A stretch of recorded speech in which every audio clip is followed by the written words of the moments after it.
Eagles have some big questions still to look at, and maybe they're not for this year. The opportunity that Howie Roseman gives you by having a lot of players locked down is you can look even deeper into the future. Plus, this is our last weekend without professional baseball regular season. We'll talk about Phillies, Eagles, little Sixers, Flyers, everything on Kincade Salciunas, 97.5 The Fanatic. This is Kincade and Salciunas. Quinion, Cooper, Carter, Smith, Juergens, Davis. Those are 6 key young players you have to approach in the next 2 years off seasons. That's why they're shedding salary. He can't do what he's done following previous Super Bowl years, which was handing out the thank you contracts to aging players or handing out big contracts to the wrong players. And this offseason, he has done the complete opposite. Kincade and Salciunas. John Kincade, Andrew Salciunas. 97.5 The Fanatic and 97.5thefanatic.com. And a good Friday morning to all of you across the Delaware Valley. I'm Connor Thomas in for Andrew Salciunas. John Kincade to my left. Good morning, Johnny. And a good morning to you, Connor. Your eyes look a little red. I was staring at 3 screens for the majority of yesterday. I missed nap time. I watched tournament basketball for basically 8 straight hours. So okay, the 3 screens. Yeah. One TV. One TV. One phone. One laptop. One laptop, one phone. Tablet. And then I had the phone. So I guess 4 screens technically. You got a laptop and a tablet? I do. Oh, really? Listen, Johnny, I'm You're like I'm a millennial kid. We got to have our screen time. You are multidimensional. Get fussy. I'm just about to buy a new iPad, and I'm thinking about that. Look at you. You got to be ready to go. There was one point where my internet cut out. I almost had a breakdown. It was a fun day. I love March, but it's fun. March isn't just the tournament, right? March is a time to reflect on the first couple waves of NFL free agency. It's a time to look forward to Major League Baseball beginning. And we're going to do all of that in today's show. But, of course, we're starting with the Philadelphia Eagles. And now as we've reached the point of the offseason where things have calmed down a little bit, the big waves of free agency seem to be over. There was the first and then the second where the Eagles made more of their moves in the second wave. And now we're kind of in the wait until the draft talk picks up time. I would say that's probably around where we're at. If you looked at the calendar, I think they actually put it on the calendar now. Yeah. They write it on your little calendar like they do President's Day and things like that. It's wait till the draft. 34 days away. Look at that. So we are coming up to a month till when Howie Roseman will have a bunch of picks to make things happen to replenish the young players on the Philadelphia Eagles. But I think that I've got something boiled down to 3 things. And you're going to give us a grouping of 3 sure. as well that builds on to this topic. It's like a Sesame Street episode. Yes, it is. A lot of numbers. Love the numbers today. Now, I'm good up till 3. Anything you get into the 4s, I'm in trouble. But when you look at the Philadelphia Eagles' biggest need right now, I wonder if that's changed based on what they've done in free agency. I mean, it kind of has to have changed, right? So I think I've got it boiled down to 3 positions or 3 groups currently. And those 3 groups. How about this? Let me guess. Okay. Let me guess where you go first. I think you're going to go safety first. Safety's up there. But it's not first. I haven't determined what's 1 yet. I'm still working through Okay, because safety's one of my 3. Yeah. Okay. Safety's one of my 3. It's not my first. Okay. And are you going to go corner? I'm not going to go corner. Now I'm shocked. Okay, now I'm completely shocked. Top 3 needs. Yeah. Okay. You're believing a lot in Keely Ringo's going to come through and these things are going to come together. I'm shocked. I'm believing more in Cooper DeJean and Quinion Mitchell. Okay. And the overall strength of the defense there. Okay. But I think there's... You think they're going to move Cooper outside? No, but I think he's very, very helpful just in do the slot. Yeah. To just if all you have to worry about is one side of the field. Let's say Keely Ringo stinks. And I don't think that's going to happen, but... No, but if he does, you put Quinion on an island. You don't worry about the underneath because Cooper DeJean hasn't. Zach Bond was very darn good in coverage last year, too. He doesn't get enough credit for what he did in coverage. Multiple interceptions on the year, including one in the Super Bowl. What you do is you just roll shell coverage right, and you give as much help from the safety position to, which that's why safety position is important in these biggest needs, to a guy like Keely Ringo or whoever ends up on the outside. All right, I'm lost then. I'm lost is where you would go, what the second one on your list is. One is a depth group, and one is the linebacker position. Okay, offensive tackle. Yes. Okay. Those well, are my three. I have linebacker, corner, offensive tackle, but my order is exactly that. Yeah. Linebacker, corner, offensive tackle, but I don't want corner addressed in the draft. Okay, you But want corner. I want free a veteran agency corner stuff. brought in here. Or maybe like a trade with the draft pick. Yes, exactly. But That's I want not out of the something that question. I do not want another young corner. I want a more veteran corner. I think they're too young on the defensive side of the ball. But offensive tackle, I'm totally with you. Yeah. I've been saying it for 2 years. I want Lane Johnson's replacement drafted. It's a sneaky big. Not that he's need. going to be replaced, but I want it to be drafted. So, our question to start the show for the people today is, where are you looking right now for the Birds as far as biggest need? They have a lot of positions locked down. The fact that edge rusher, just 2 weeks after we were worried about the position, is not on either of our lists is credit to what Howie Roseman has done. Okay. The fact that corner is not on my list is credit to what they did in the draft last year and how those players can project to at least carry some of the weight. The guys like Darius Slay, Isaiah Rodgers leaving this city. I'll throw James Bradbury in there too, just because Seriously? he was part of the room. But just It's part of the but just room. losing three guys that could play that position from a roster. Okay.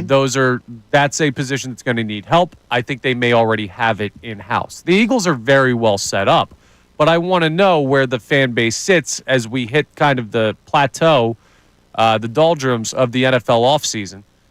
Where are you when you look at the Eagles and say this is what they still need to do? Well, we learned where Vegas was, right? Yeah. We learned where Vegas was. They're the favorites to win the Super Bowl, favorites to win the NFC. No, I mean, they're in fine and they've shape. lost all that talent, and we've had a lot of hand-wringing amongst the fan base. Mm-hmm. Like, what are they doing? Oh, my gosh. Vegas looks at it and goes, Eagles are still the best team. Yeah. Despite all of the people who have left. Right. I'm not worried about what Right. the ceiling of this team is. The ceiling of this team is Super Bowl and will be for the foreseeable future. This team is a Super Bowl contender for the foreseeable future. So everything that we talk about this offseason from here on forward is gravy. It's extra. It's the cherry on top of the sundae for the Philadelphia Eagles. So none of this is a concerned conversation, but more of an inquisitive one to where the fan base looks at their football team and says, okay, I like some of the moves they've made so far. Here is what is next, or here is what I worry about. Because if there's one thing that Philadelphia Eagles fans do better than maybe any other fan base, we worry. We worry very, very well. And I'm not saying we shouldn't, because we have the scars of the past too. But now that we get into a point where we should have hope for the future to outweigh the scars from the past, where are you at with what the position is that you need to see the Eagles address most right now? Now, John has something that we're going to get into later on in the 6 o'clock hour about specific players. I was just looking at position groups, but specific There's a players. lot of players we got to discuss. Yes, and there are a big three that are going to be up for contract extensions that do not currently have them yet. So we will get into that, and that's a very intriguing conversation to build off this. But again, I am looking at safety, linebacker, and offensive tackle depth as the three biggest groups of needs for the Philadelphia Eagles. You could do a grouping like I did and John did as well.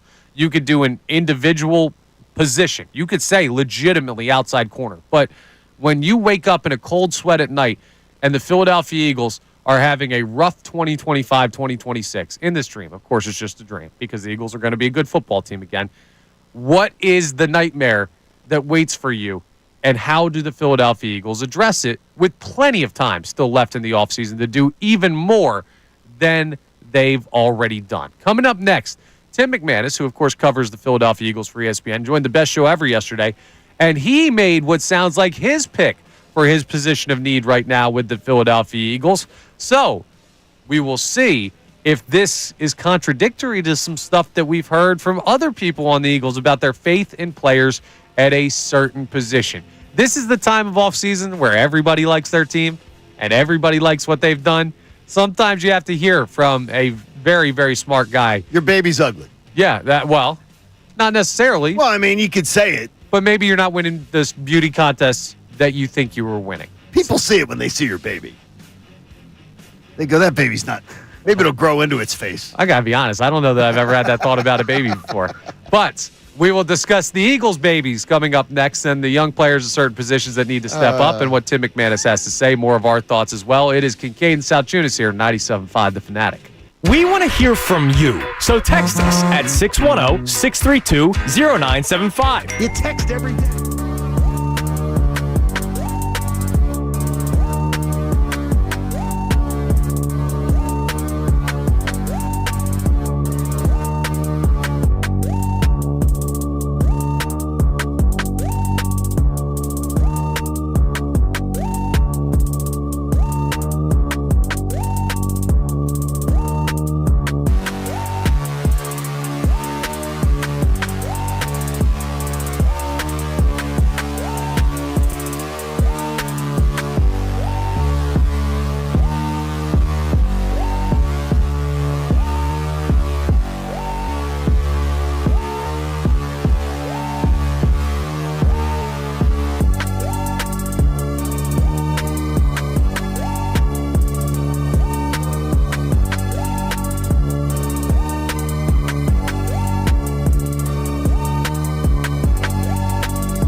Salciunas, who is on vacation in Clearwater. He will be back on Monday, but we will also talk to him coming up at 8:30, as we have done every day this week.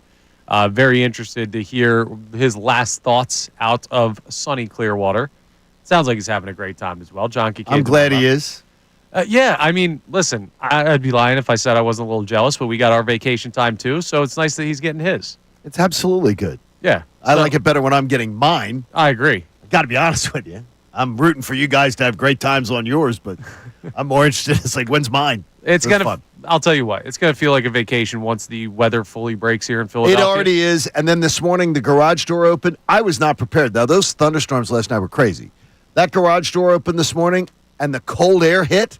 I went, oh, my gosh. Yep. Like, what happened? What'd you do with the rest of the week? You fell for fake spring. Yeah, I did. It I fell comes for it. every year here in Philadelphia. You got to remind yourself that first day of like 70 degrees, it's going to be gone. Oh, but man. it'll be back soon enough. And that's baseball season. That's what this time of year you start to think about. But, of course, we're thinking first and foremost in this city about the Philadelphia Eagles. Still, the Philadelphia Eagles. And will be for a long time. And that's largely because they are the Super Bowl champions. We're going to have a conversation later on in the show about how long that feeling persists for. Not how long are you excited about them winning their second Super Bowl. That will be forever. We'll remember that game. But also, how long do you allow that to be the forefront of your mind when it comes to Philadelphia sports? But we opened the show by talking about positions of need for the Philadelphia Eagles. I boiled it down to 3. I'm looking at the safety position, linebacker position, and also offensive tackle depth-wise, because losing Fred Johnson, losing Mekhi Becton in free agency, bringing in Kenyon Green, who is just a guard, and I don't know what he is as a guard. Well, we know what he is as a guard. He's been garbage. Well, we don't know what he is. We don't know what he's. We know he has been atrocious. We know what he's been. Could he be? No. Could Jeff Stoutland be another, pull another miracle worker routine? We all hope so.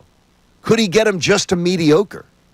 Because he's been terrible. But when linemen join the Philadelphia Eagles, we don't know what they are. We know what they've been. We will see what they are when Jeff Stoutland gets his hands on them in freshman orientation for Stoutland University.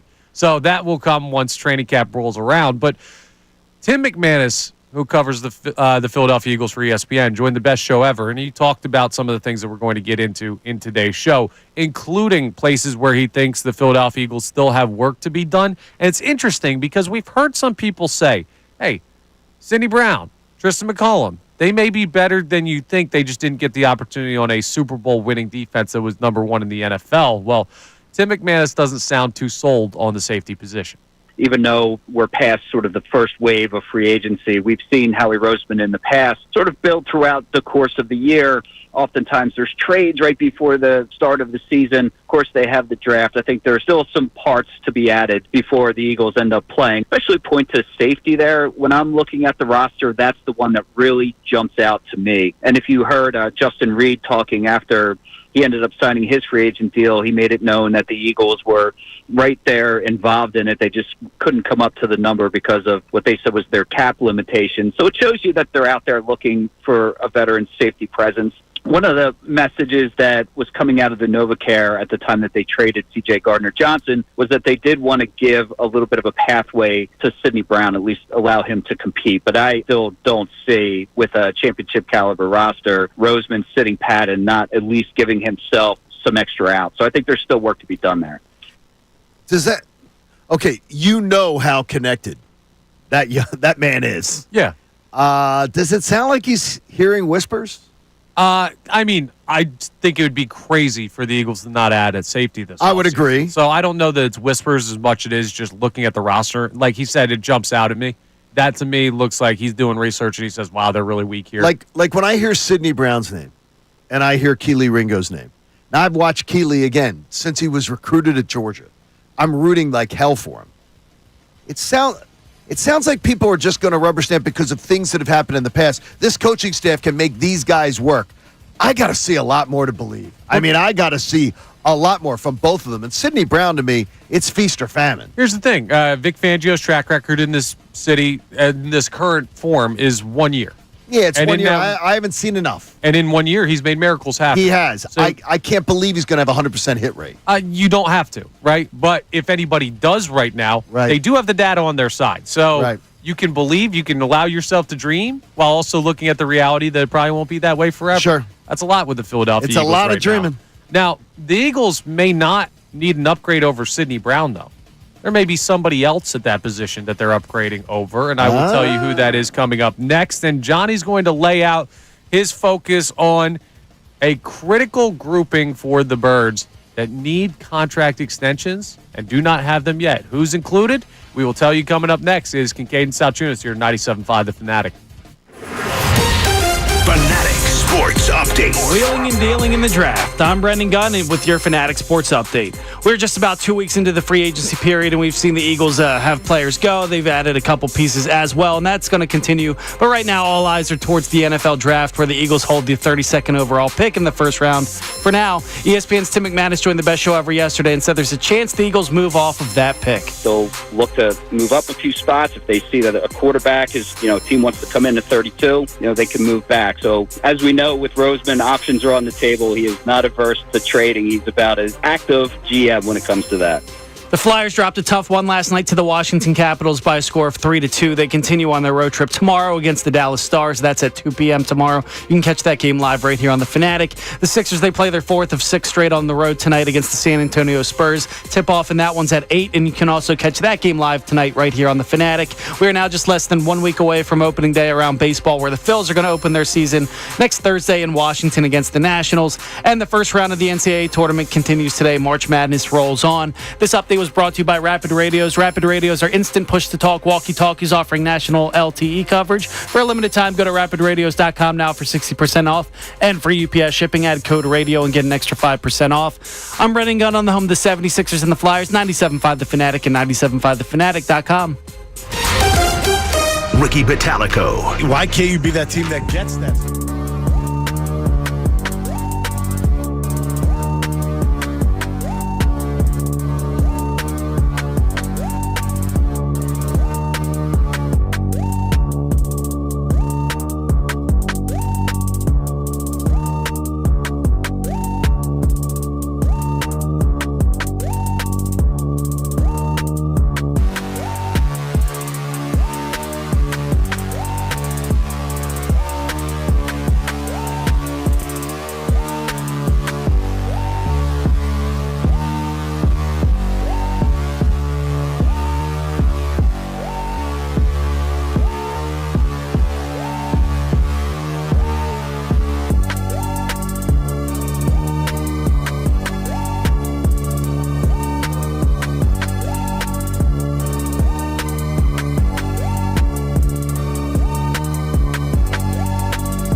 sports, and with March Madness going strong, this is going to be an unproductive Friday for a lot of you out there in Friday office work. afternoon, yeah. Yeah, definitely. You couple the Friday spring fever with the weather breaking with the tournament, and I imagine there are a lot of people who are not doing all that much. So here's what you do. I know you can't listen to the game on your computer because you're at work, so what you do is you put the game on, you put your earbuds in, you listen to Kincade Salciunas, then the Mike Missanelli Show, then the best show ever, and you get your sports talk, you get your tournament time, and the boss is no wiser. So that could work. That's the way that you want to do it. Deceive your bosses. That's the message of our show. 100%. Always is. Always to deceive your bosses. Only if it's tournament time. Now, the Eagles, they are not deceiving the fan base at all. We know that there are some things that they have to continue to work on in the offseason, but there's also a reason why they're doing what they're doing this offseason and letting certain players walk out of the building. Now, we had a general idea at the beginning of the offseason what that was. And now, as we've reached this kind of, I don't want to say dead period because the NFL never really has a dead period, but it is one of the slower times of the early offseason as we push towards when the draft talk is going to heat up. So free agency has calmed down significantly, and you get an idea of where teams stand. And when we look at the Philadelphia Eagles, we've already been discussing positions of need, which you can chime in on 610-632-0975. Where are you looking for the Birds when it comes to positions currently that they need to still work on? We just played a cut from Tim McManus where he said that the safety position is what jumps out to him. I agree with Tim. That is the number one for me, I believe. It's up there at least in the top three. You do not want, though. Can we get an agreement that we do not want Cooper DeJean going outside? I can't agree to that. Okay, tell me why. Because if Vic Fangio says that's what's best for this defense, Vic Fangio gets what he wants. Oh, I guarantee you that. So I just think that Cooper DeJean, based on 1 year, I'm trying to think with Adam Thielen, was honestly, he was the only guy that made Cooper, run around like a chicken with his head cut off. Yeah, he's the only one that managed to get his head, and that is one of the most veteran savvy wide receivers. Not the most skilled, but a guy who gets down in the zone. Scrappy. And just knows how to do it. He's the only one that I saw all year do it to Cooper DeJean. Yeah, you're absolutely right. And I personally would like to see Cooper DeJean stay in the slot. But I'm me, and Vic Fangio is a Super Bowl winning defensive coordinator with 40 years of NFL experience. So gotcha. If we roll into training camp, and I don't want to say something today and then have to backtrack on it because Vic Fangio flipped him around, because I am in deference to Vic Fangio right now after what he did. Okay, I get that you are with Vic Fangio, but you personally, I'd like him in the slot. You can understand if Vic tells us he's going outside, we will all go, okay, got to give him the benefit of the doubt. But you don't want it. I don't want it. I think he can be. I think that can be a game changer for the Eagles defense that honestly hasn't been there in a long time. Yeah. But it is. I mean, the slot, a lot of the slot corners for the Eagles have been high risk, high reward guys. Yeah. Or guys that have been effectively ineffective. Yeah, but I think that's a lot of slot corners around the NFL. Oh, I agree with you. Sure. That's your third most talented corner in normal circumstances. It's kind of a luxury to have as great of a slot corner as the Eagles did this past year, and they may not be afforded that luxury in 2025, depending on what they do on the outside. So maybe another position in need. You brought up corner. It's not there for me, but we will see what the fan base has to say. Now, Johnny, you had a focus, and we teased this in our promo for the show yesterday. The Eagles' critical grouping of 3 players that are currently without an extension. Yeah, let's go defensive side of the ball. Let's look at it. Jordan Davis, Reed Blankenship, Nakobe Dean. Jordan Davis, Nakobe Dean, Reed Blankenship. All of them need to know that they're going to be Philadelphia Eagles in 2026. Jordan Davis has a year that they can say, you will definitely be one. Reed Blankenship and Nakobe Dean, you're going to have to make a deal. If I said to you right now, we have not discussed this, and B-Gun, you play along too.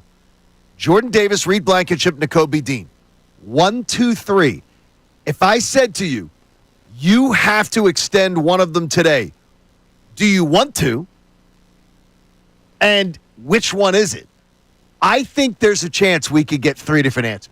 I think we will get 3 different answers because I don't think there's an easy one. I don't think there's an easy answer to this. What is your thought, Connor? Like, what if I said to you, Jordan Davis, Reed Blankenship, Nakobe Dean, None of them are under contract for 2026. If I said to you, one of them can be extended today. Now, of course, with Jordan Davis, that could be just picking up his fifth-year option. Right. So it's a little easier with Jordan Davis. Which one is your priority? You're Howie Roseman, and you're not, and you're taking into consideration that Vic Fangio can make chicken salad sometimes out of any situation, and these guys are not like that. No, they're not. I'm very, very iffy on giving any of them an extension right now. Okay. Nakobe Dean because of the injury issues. Reed Blankenship because we have not seen him play as a top safety. He's been more of a 2, which Andrew DeCecco talked with us about yesterday. And Jordan Davis because of the need to pay other defensive linemen in the coming years. He may be the guy that you're most comfortable moving on from, and I don't want to hamstring my ability to negotiate with Jalen Carter or Nolan Smith by paying Jordan Davis too much. I will say I would begrudgingly get to a point of giving someone an extension, and it would be Reed Blankenship. So you go to Reed. Is that your answer? That is my exact answer. I'm not even picking up the fifth-year option on Jordan Davis yet. Until maybe after the draft, I'd wait until that, because if you can sneak up, maybe somebody falls you, take best player available, like a Walter Nolan. I had Andrew DeCecco, saw him pick him. Absolutely. He could fill in that defensive tackle role. So I would wait until after the draft to do anything with Jordan Davis. And if I'm giving anybody one, it's Reed Blankenship because of that discussion we had yesterday. Young leadership on the defense, and he's that. I'm going to tell you this. First of all, 2 assumptions on that. I understand both of your opinions. Totally get this. But with Reed Blankenship, you're paying him as a 2, right? Well, you're not paying because you don't think Reed Blankenship's going to want in there and go, I want to be paid. If Reed Blankenship's on the market, I think some team is going to overpay him as a 1. That is why he's my pick. Because this year you're going to find out. So you get him early. You're getting him early, and you're working that out. You get him before you know, because you have the luxury to change it. So if you paid, if another team in free agency paid Reed Blankenship as a starting safety, he has to be, for them, a starting safety. He has to be number 1. Now, the Eagles, what they can do right now is they can pay him based on what he's done as a 2 and not wait to find out. Some people say, shouldn't you wait to figure out what the player is before you give him the extension? But here's the thing. We're right on the verge of figuring out. This year is huge for what Reed Blankenship is as a safety in the NFL. We're either going to find out that, this dude is better than we thought he was, or he's exactly who Andrew Salciunas thought. He's an okay safety that's better as a 2, that can be a part of a championship defense, but is not going to be the guy. Who can't you pay? I wouldn't pay Nakobe Dean. Yeah, unless Nakobe Dean's taking a 1 or 2 year extension on the low, then I'm not extending him right now coming off that injury. Yeah, I can't extend Nakobe either. And that purely health. And that kills me, but it's purely health. It is that. My answer is Jordan Davis. Because I can for me, I might be taking the chicken's way out in this conversation. I need to see more Reed Blankenship. I know I can lock down Jordan Davis. Here's a number for you from Pro Football Focus. In the games that Jordan Davis has played, okay? So on any given, when Jordan Davis plays, the Eagles right now are no less than the 4th run-stuffing team. To me, he's the major part of run-stuffing. And I got to tell you, I think that's more valuable, but I would not want to extend him past picking up his 5th-year option. Because I do believe, like you do, B-Gun, that you could get somebody in the draft that potentially could end up being more multidimensional than Jordan Davis.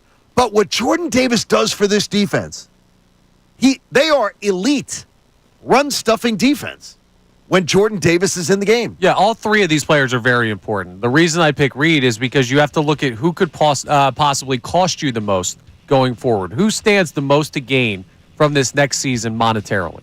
Jordan Davis is always going to be looked as a piece of the defensive line. Almost like a one-trick pony at times. Sometimes, but also Jalen Carter, Nolan Smith, all these guys around him. When you look at Nakobe Dean, other teams, when he gets the free agency, if he gets there, are going to say, yeah, well, exactly what we just said. He's been hurt a lot. Can we give him a big-time extension, or will it be a one-year prove-it deal to show you can be healthy? If Reed Blankenship goes out this year and he's the number 1 safety on this team, and this Eagles defense is anywhere close to as good as they were last year, he's going to be infinitely more expensive than what you could get him at right now. That's why he's my pick. No question. But I'd love to hear the people's pick on this. It's 610-632-0975. You can text in. You can call in. Reed Blankenship, Jordan Davis, Nakobe Dean. Which one would you extend today? Would you extend any of them today? We just kind of broke down that conversation. We'll continue to have it coming up. And also, I want to do a little bit of a coaching check-in coming up next. We haven't done this in a while. And how the times have changed for the coaching hierarchy in the city. We will discuss next is Kincade Salciunas. I'm Connor Thomas in for Andrew Salciunas, John Kincade to my left, Brendan Gunn on the board. More coming your way next here on 97.5 The Fanatic. Mike Missanelli. I feel there's going to be a little slippage. They won the Super Bowl.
while where we look at the coaching hierarchy in the city. It's a good thing to check in on, check the barometer on every once in a while. And this feels like an interesting time to do it as we near the end of the Sixers and Flyers regular seasons, the start of another Phillies year, and, of course, you have your defending champion, Philadelphia Eagles. So Can you say that? Yeah, that's always good. Yeah, the defending Super Bowl champion, Philadelphia Eagles. That feels really good to hear you say that. On this Championship Friday, Johnny. That's a beautiful thing. Still is. And we do. We'll keep it going. So we're going to get into that, and I'm going to break down how I have them ranked and see if John and B. Gunn agree. But I want to check in on the text line on our topics for today's show. 610-632-0975 is the phone number you can call in. You can text in. We have two main questions to start the show today. First of all, when you look at the Birds and positions of need, where does your mind go? You can give a grouping. You can give a specific one. I gave a grouping of three, which was safety, linebacker, and offensive tackle depth. Okay. Obviously, Jordan Mailata and Lane Johnson are fine. And then, Johnny, you just broke down for us a conversation about three Eagles that need extensions in Jordan Davis, Reed Blankenship, and Nakobe Dean. On the defensive side of the ball. Now, one of them, you don't even have to negotiate an extension. You just have to take the fifth-year option. And that would be Jordan Davis. But Sure. of those three players, which ones would you extend today? Would you extend any of them today if you had the option to do so? Where do you stand as far as those players' contract situations? So, Brennan, what do we have on the text line today? Yeah, no name on this one, but they check in saying I think safety is the biggest need for the Eagles, but we can't forget we also have Lewis Sine. Is it Sine or Scene? Scene. Young guy hasn't shown seen much. and not heard. Exactly. Yes. Vic Fangio could get something out of the former first-round pick. Yeah, this Lewis Scene thing intrigues me, and not because I think he's going to be this all of a sudden come out of nowhere player. I just wonder where everybody's getting this idea that he could be a player for the defense. Like, I don't know. I don't know the last thing about Lewis Scene. I know him from his college career. Watched it closely, thought he was a player. I'm absolutely shocked that he has not amounted to anything yet in professional football. Yeah, my thing when I just look at the players, I'm just like, okay, for everyone who's saying we don't know about Keely Ringo, we don't know about Sidney Brown, I could pick those guys out of a lineup at least. I could tell you something that they do on the field, whether it's good or bad. I couldn't tell you who Lewis Scene is as a football player really at all. So if you don't have faith that you've seen enough in Sidney Brown and Keely Ringo to hand the keys over to them at those positions, how is Lewis Scene all of a sudden becoming this sneaky hot name to maybe make an impact in the defensive backfield this year? I just don't know how we've gotten to that point. Again, I'm telling you, I haven't been familiar with his professional game, and very few people have because he hasn't played. You haven't really gotten a chance. Exactly. So we will see how that plays out. I'm not saying it's impossible. I'm just saying that if you're Sidney Brown hasn't showed me anything, but hey, what could Lewis Scene be? That's speaking out of both sides of your mouth. Very interesting there, though, that safety is one that pops up for me, for Tim McManus, for our first texter. Is safety the spot where the Philadelphia Eagles give you the most worry? I feel like right now it kind of has to be, right? See, now to me, I'm telling you right now, the number one on my list you guys didn't get. My number one is linebacker. I had linebacker. No, but no, number one. Oh, okay. Is linebacker. That's my number one. I think they're thin as hell at linebacker. Now you're talking strictly off ball here. I'm talking about off. I'm telling you right now. I'm not thinking that Nakobe is a special animal, man. He is a guy who believes he is going to overcome, and he's already overcome a ton. So I believe he's a guy that could, be confident that he's going to be back. I don't know that he's going to be back and ready to go. I also don't know what kind of level he's going to be coming off of that injury. And then the fact is, to me, letting Oren Burks go 2 years, $5 million, to me was the only move that I look at and go, I think that one's a mistake. Because this organization has proven, and Howie's proven, that there are times where he just has a blind spot and hasn't gotten linebacker right. He got it right when someone else picked his linebacker for him, and now we know we've got a linebacker now because someone else picked it. I'm nervous about that. I'm honestly, I'm very nervous. And it's very important. You think back to the 2017 team, they had great linebackers. Michael Kendricks, Nigel Bradham came through that year. 2022, you had TJ Edwards and Kaiser White playing at a high level. And then last year, obviously, Zach Ball and All-Pro. I mean, TJ Edwards playing at a high level. Yeah, no, Kaiser White's serviceable. not good here. I mean, Zach Bond got picked by somebody else to come here. Howie didn't pick him. The scouts didn't pick him. The whole organization gives credit to the defensive coordinator saying, grab that guy. He's cheap. He's easy. You can get him. He turned him into something. Howie's linebacker picks have not been that strong. He chose to go out there and re-sign Zach Ball into a monster contract, which is something that he has not done at the linebacker position for what feels like ever. So he gets credit for that. But I don't care if we would have killed him if he didn't. I tried to argue his 100% guarantee, and I got pushback that he might not do it. No, the audience would have killed him if he didn't. Which is why he everyone wanted him back. But the thing is, again, Howie can't get credit for signing him to an extension. I mean, why would he get credit? He didn't pick him. John, he didn't get, look, Howie gets your bar's credit. too high. Howie gets credit for a lot. Look, he gets credit for a ton, and he is the best general manager in his sport. He ain't getting credit on Zach Bond getting an extension. That was the biggest no-brainer move of their offseason. Yes. And so he's not getting credit for that one. He didn't pick him, and it was a no-brainer. Do you know how many teams blow their biggest no-brainer move? Like, come on. It's the NFL. Look around at other teams. Teams blow no-brainer moves all the freaking time. Howie Roseman does get credit for that. Now, he doesn't get as much as, like, Vic Fangio does for evaluating Bond and saying he could be this player, but Howie Roseman paid a linebacker a huge chunk of money, and we can't just write that off because the guy was good. He's let other really good linebackers walk out of this city. I just have to know that there's going to be another one, and I hope that it's Nakobe Dean. I hope that is his pick at linebacker, which, by the way, had to fall to the third round. You had to have NFL teams pass on Nakobe Dean, and we're seeing about it. Durability was the number one question on Nakobe Dean.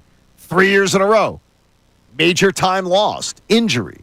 Because of the fact that he's a guy who's prone to injury. It was a shoulder thing, though, coming out of the draft, I believe, right? It was. It was a shoulder and a chest. And a sternum. Is it sternum in there? Is that the sternum? Thing. I don't know. Yes. You take anatomy? Yeah, I did. I don't remember. Mr. Berner, I'm sorry. I don't remember much of my anatomy class. But, like, when you look at this, the linebacker position compared to the safety position, you don't have depth at either of those. You have questions at starter at both of those.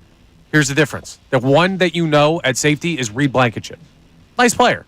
The one that you know at linebacker is a Defensive Player of the Year candidate, All-Pro Zach Bond.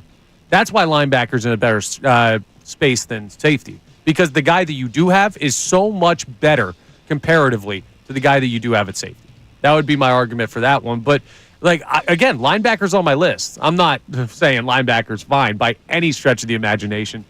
Trot Jr., buddy, you might have to grow up quick here because we might need you next season. Doing another axe celebration, not just in the Super Bowl, but maybe all season long. Now, we didn't get into that coaching conversation. I want to get into that coming up.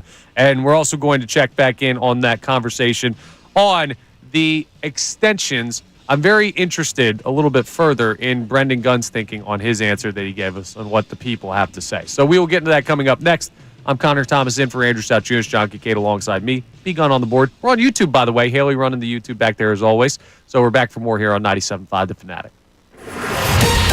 Fanatic Sports Update. All eyes on the NFL Draft. I'm Brendan Gunn with your Fanatic Sports Update. We're now just about 2 weeks into the free agency period, and the Eagles have let some players go. They've added a couple pieces as well, and that's going to continue in the secondary free agent market. But all eyes are now towards the NFL Draft, where the Eagles hold the 32nd overall pick in the first round. For now, ESPN's Tim McManus joined the best show ever yesterday and said there's a chance the Eagles move off that pick. They'll look to move up a few spots. If they see that a quarterback is, a team wants to come in at 32, they can move back. So as we know with Roseman, options are on the table. He is not averse to trading. He's about as active GM when it comes to that. The Flyers dropped a tough one last night to the Washington Capitals by a score of 3-2. They continue on their road trip tomorrow against the Dallas Stars. Puck drops at 2 p.m. tomorrow afternoon. That game can be heard right here on The Fanatic. The Sixers play their fourth of 6 straight road games tonight against the San Antonio Spurs. Tip-off in that one's at 8, and you can catch that game live right here on The Fanatic as well. We are now just less than 1 week away from opening day around baseball, where the Phillies start their season next Thursday against the Washington Nationals in Washington. And the first round of the NCAA tournament continues today. Let the March Madness roll on. This update was brought to you by Bradford White Water Heaters. When you need a new water heater, choose one that is built to be the best. Choose Bradford White. I'm Brendan Gunn on the home of the 76ers and the Flyers, 97.5 The Fanatic and 97.5thefanatic.com. Bill Colarulo. Even if it is a step back year, you are still.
flying by here this morning. It's been a fun week, not just because Andrew Salciunas hasn't been here. Love you, Andy. That didn't make it a fun week. No, I'm kidding. We're excited that he's going to be back on Monday, and he's going to be excited to talk some Phillies baseball as we head into the week of opening day. That's going to be a lot of fun. We are going to get into Phillies baseball coming up. But I want to get to this coaching conversation. We were in a bit of a talk about the linebacker versus safety position. Coaching in this city is in a very interesting spot. There are a couple guys that are very hard to evaluate. Actually, you know what? I'd say 3 of the 4 are very hard to evaluate. So, John, if you had to give your hierarchy of the big 4 coaches right now in the city, obviously Sirianni has to be one, right? Come on. We can all agree on that. If it's not, if Sirianni is a number one, What a on any calendar kind of- year it's been. It's an unbelievable year. Right? But though, I would say when we did this before, we did this last offseason, he was number 1 on my list last offseason. So I just looked at it as I don't have the faith in Rob Thompson that I have in Nick Sirianni. And that's saying something. So, Because Nick Sirianni was on a short leash, a very short leash with me. give me 2, 3, and 4. It's got to be on accomplishment. It's got to be Rob Thompson. Then it's got to be John Tortorella. And Nick Nurse is in the bottom. Nick Nurse has done a poor job. And he's been dealt a bad set of cards. Really bad set of cards. But I have seen too many lifeless performances. Before 6 veterans, or 5 or 6, were sent out of town, John Tortorella, when I was going to Jamaica, John Tortorella had that Flyers roster at 500. Yeah, not for nothing. Nick Nurse in the postseason last year in that Game 6, Buddy Hield went off for 20 points in the first half, And then he sat played him. 5 minutes in the Then he second sat him. half. I think Nick Nurse has been a huge, for what I expected, and maybe it's my fault. Maybe I built him up too much in my head as this master teacher and tactician. I think at times when I watch, it appears there's disinterest. And I can imagine it's discouraging what he's dealt with, Connor. Yeah. But I see I see nights where his team appears disinterested, completely disinterested. The weird thing about Nick Nurse is I feel more bad for him than I'm angry at him. I absolutely understand it if he's discouraged. And that doesn't mean he's done a great job or anything. Like, I largely agree with your evaluation of what he's been in this city over the past couple years, but I don't really look at it the way that I looked at, I don't know, Joe Girardi or looked at, to go back further, a guy like Chip Kelly when he left this city. Like, I'm not going to, if Nick Nurse and the Sixers were to part ways this offseason, which I don't think is going to happen, but if that did happen somehow, I wouldn't be like, yeah, I hate this guy. It wouldn't be No. There's Doc Rivers. There should be no bad feelings towards Nick Nurse. Right. He just hasn't gotten the job done to the way that we thought he could. I think Nick Nurse is a guy, Connor, and just observing, and not observing up close. Again, I'm not in the locker room. I'm not. He appears to be a guy that, when punched, I don't know that he's getting up off the ground. Like he's just. He's been dealt a really crappy hand this year. Yeah.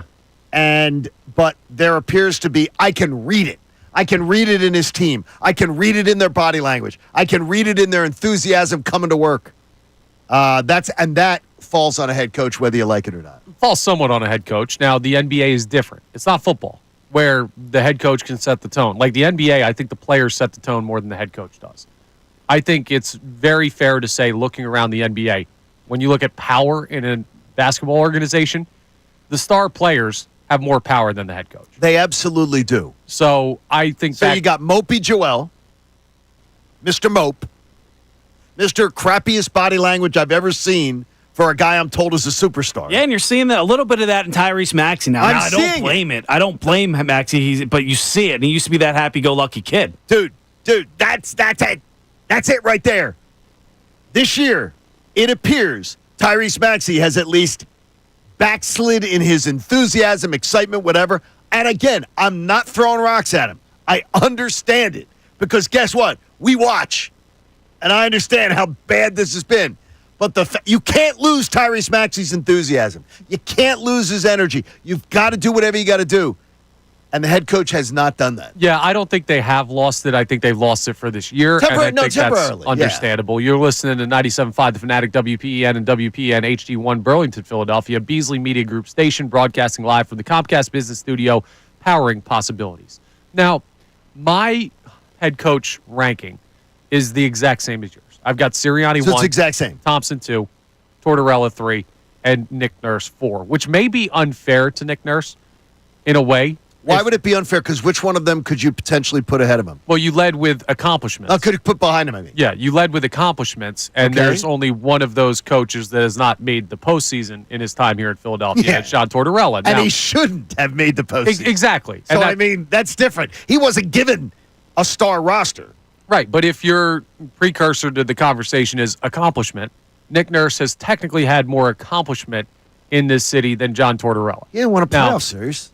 Well, he made it to the postseason. Okay, yeah, but he made it to a postseason with a loaded roster. John, I'm not making the argument. Well, you can't make that My argument. ranking is the same as yours. Right, but you if someone can't out make there is listening and saying accomplishment, technically, by fact of the matter, No, it isn't, because you can't. It is. No, the Sixers had a loaded team that should absolutely have been better than they were going into last year's I playoffs. know. So you cannot factually do anything I there. have conceded the point. Factually, has John Tortorella made the playoffs as Flyers head coach? No, because then you're just talking about something completely. answer the because you're question. just making a line that has no context. You have to. Context matters. I've already given it context. Well, no, because anyone who makes that argument is a fool, a complete fool. John Tortorella having the Flyers at 500 at the last day of February is a more impressive thing than Nick Nurse has done in this town. Period. John Tortorella having the Flyers active for the playoffs with 3 games to go last season is 5 times more impressive than anything Nick Nurse has done. Which is why he's higher on my list. No, it is, but no one can make the argument for Nick Nurse. None. He's in the basement, and guess what? Mom and Dad are not sending dinner down right now. I am covering your ass for when you said accomplishment. No, but it isn't. I'm telling you, the accomplishment of the Flyers being active for the playoffs till game 80 last year is a greater accomplishment 5 times than what Nick Nurse has done. I understand. I understand this.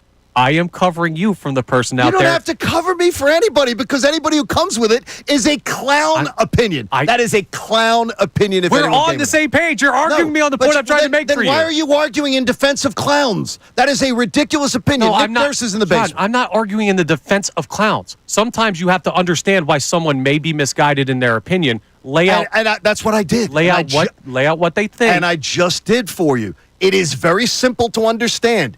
I laid it out. If anybody's making that argument, that is a ridiculous opinion. If I learned anything from the first year of this show, sometimes things are not simple to understand for the listener, for us. Oh, no, for sometimes Brendan it's Gunn us. specifically.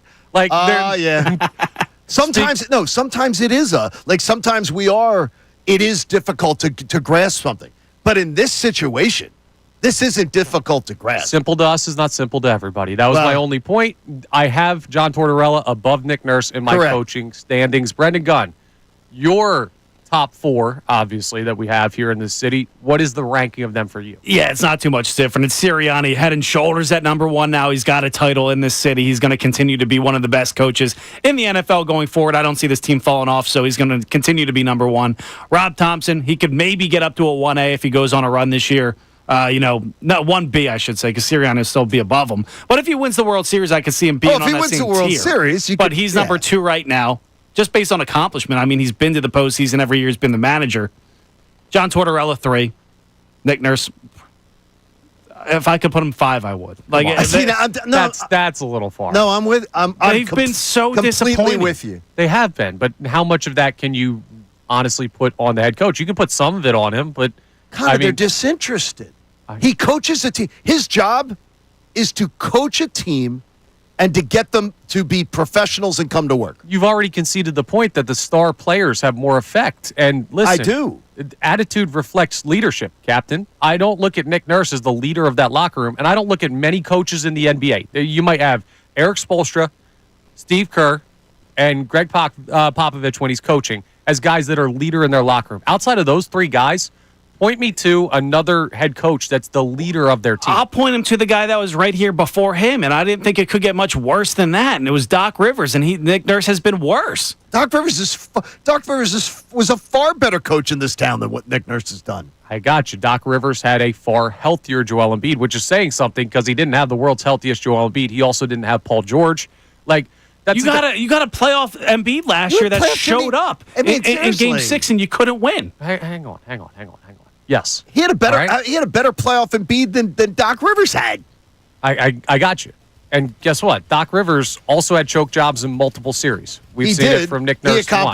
He accomplished first-round victories routinely compared to Nick Nurse, who couldn't get past the Knicks. And Doc Rivers had a team in the regular season that was more available, so he was a higher seed, so his first-round matchups are easier than what Nick Nurse had. That Knicks team was a really good team last year. We have Colarulo is a Sirianni cousin.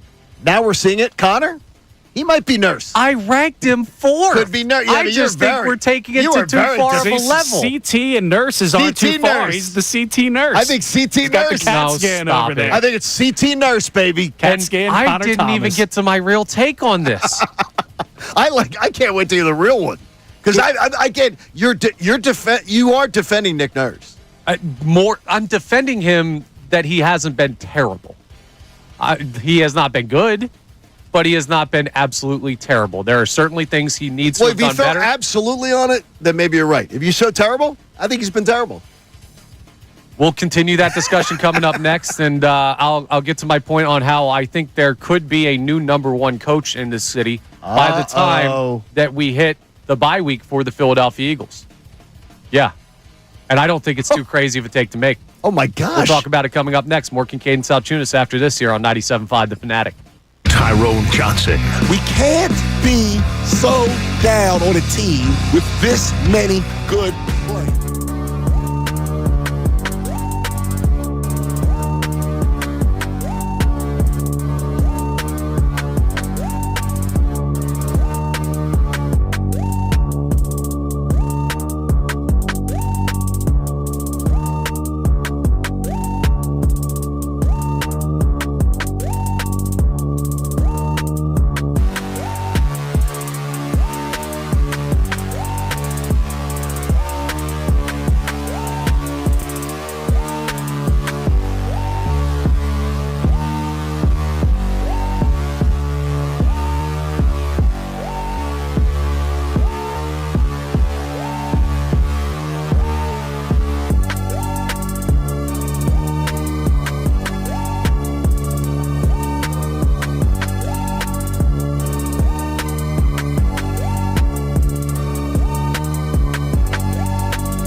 second when it comes to the positions of need and those big three names on the defensive side of the ball that John Kincade brought up that need extensions.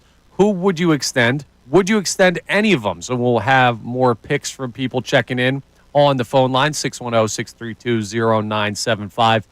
But I left you with, as we got a little bit into the Nick Nurse discourse. You took it in a really, but it's a really interesting discussion. No, it is. And we are definitely, B-Gun and I are definitely in a different spot than you. Yeah, I don't think that conversation was one that just happened in this studio. Like, I think that's one that's happened in bars around Philadelphia. Like, I could see that conversation existing. I don't think it was unfair. Okay, so you do you think the conversation's not unfair? You do think, though, if someone was to say he's done a terrible job. That's unfair. You think it's unfair? You think that's the bridge too far? Absolutely. I think if you say Nick Nurse has been below average as an NBA head coach, fair. Here. Yes. Yeah. Has he been below expectations of what you had when he joined this organization? Yes. Totally fair. Terrible is tough considering, one, how little coaches matter. Like, if this was a football team, Nick Nurse has done a terrible job. But because it's the NBA and because of the power the players have, I look to the players first before I look at the head coach. I look at Joel Embiid. I look at Paul George. I look at those guys in the way that their attitude and their availability has affected the locker room. And I wonder really how much more Nick Nurse could have done. Like, what was the path for Nick Nurse this year to get this team to a place where they're in a better spot? Do you think he had a good plan when Joel Embiid was available? Did you think he had a good plan for, like, did you think Paul George ever looked like he was in a spot here that they had a good plan for Paul George? No, but in NBA history, it takes a while even on the floor to develop. Remember, Joel Embiid was not really all that available in training camp, and then he was basically hurt from the jump of the season, or one of them were. Paul George had the early injury. So I can't judge him on the handful of times that the big three names on this team played together because, remember, like, the thing I always go back to is when LeBron first went to Miami and played with Chris Bosh and Dwayne Wade for the first time.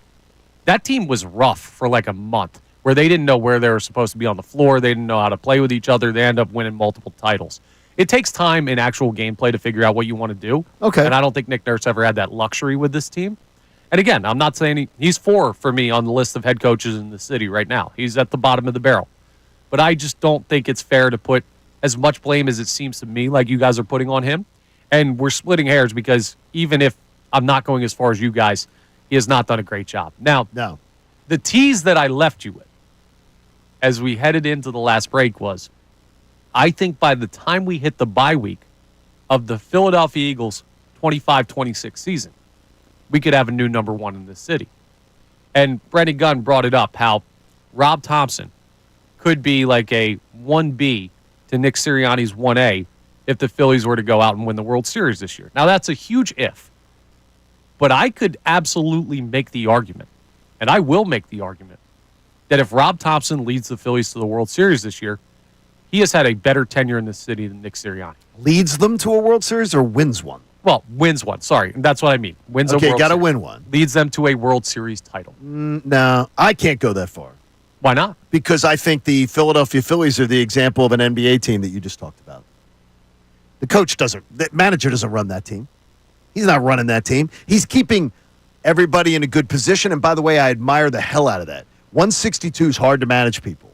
But Rob Thompson, his effect on whether they win or lose, he didn't even determine where guys bat in the batting. See, I think you can replace. I don't think I would make this argument, but I think other people would make the argument. You could swap out Nick Sirianni in place of Rob Thompson, and a lot of people would say, where did Nick Sirianni fall in the importance of this Super Bowl winning team?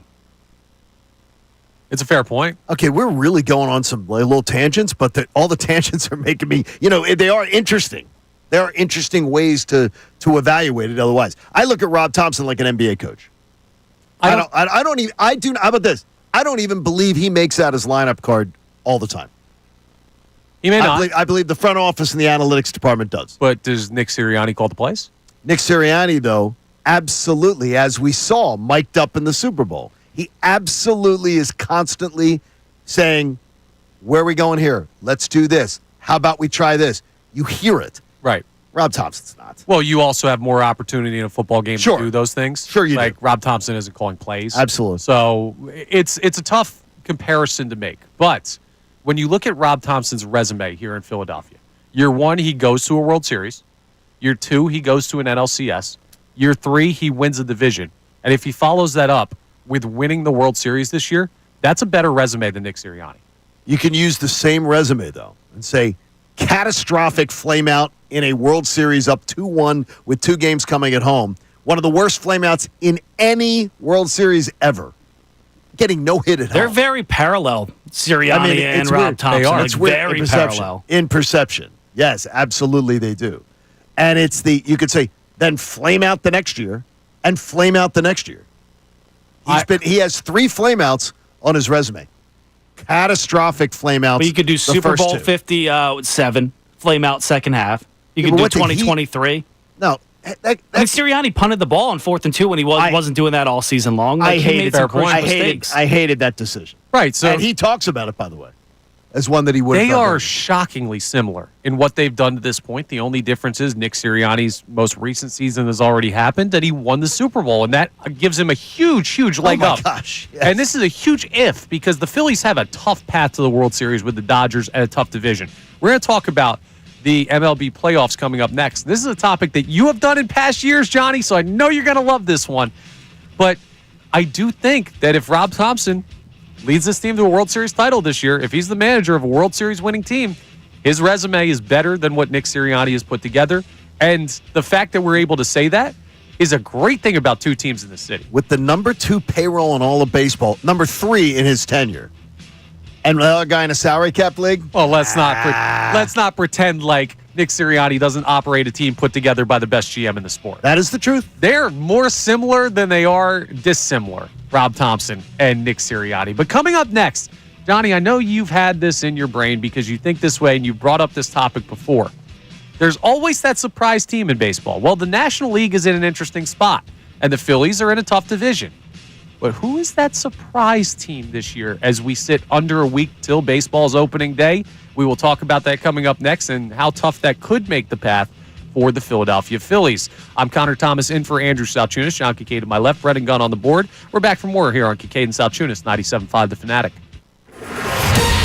Fanatic Sports Update. What will the Birds do in the draft? I'm Brendan Gunn with your Fanatic Sports Update. We're now just about 2 weeks into the free agency period, and the Eagles have let some players go. They've added a couple pieces as well, and that's going to continue in the secondary free agent market as well. But all eyes are on the NFL draft right now, and the Eagles currently hold the 32nd overall pick in the first round. For now, ESPN's Tim McManus joined the best show ever yesterday and said there's a chance the Eagles move off that pick. They'll look to move up a few spots if they see that a quarterback is, a team wants to come in at 32, they can move back. So as we know with Roseman, options are on the table. He is not averse to trading. He's about as active GM when it comes to that.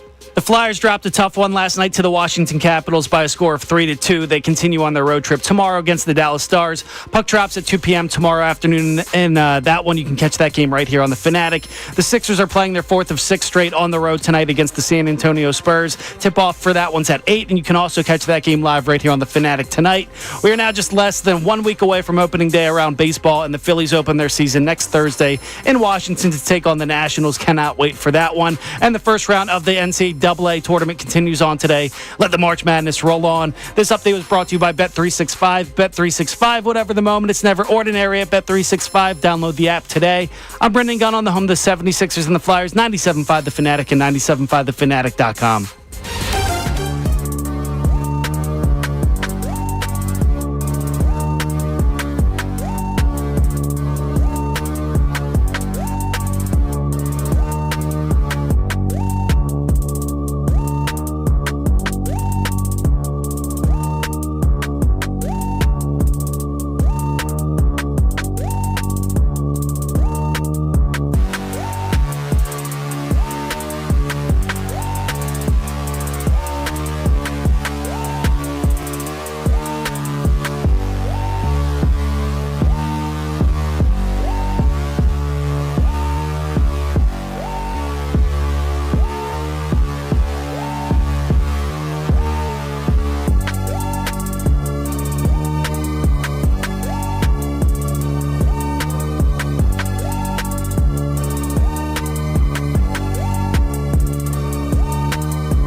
with the Philadelphia Eagles, positions Lively. of need and extensions. And then that coaching conversation kind of took on a life of its own for a little bit there. I looked at it on the show sheet earlier today, and I was like, I wonder where this will go or what energy it'll have.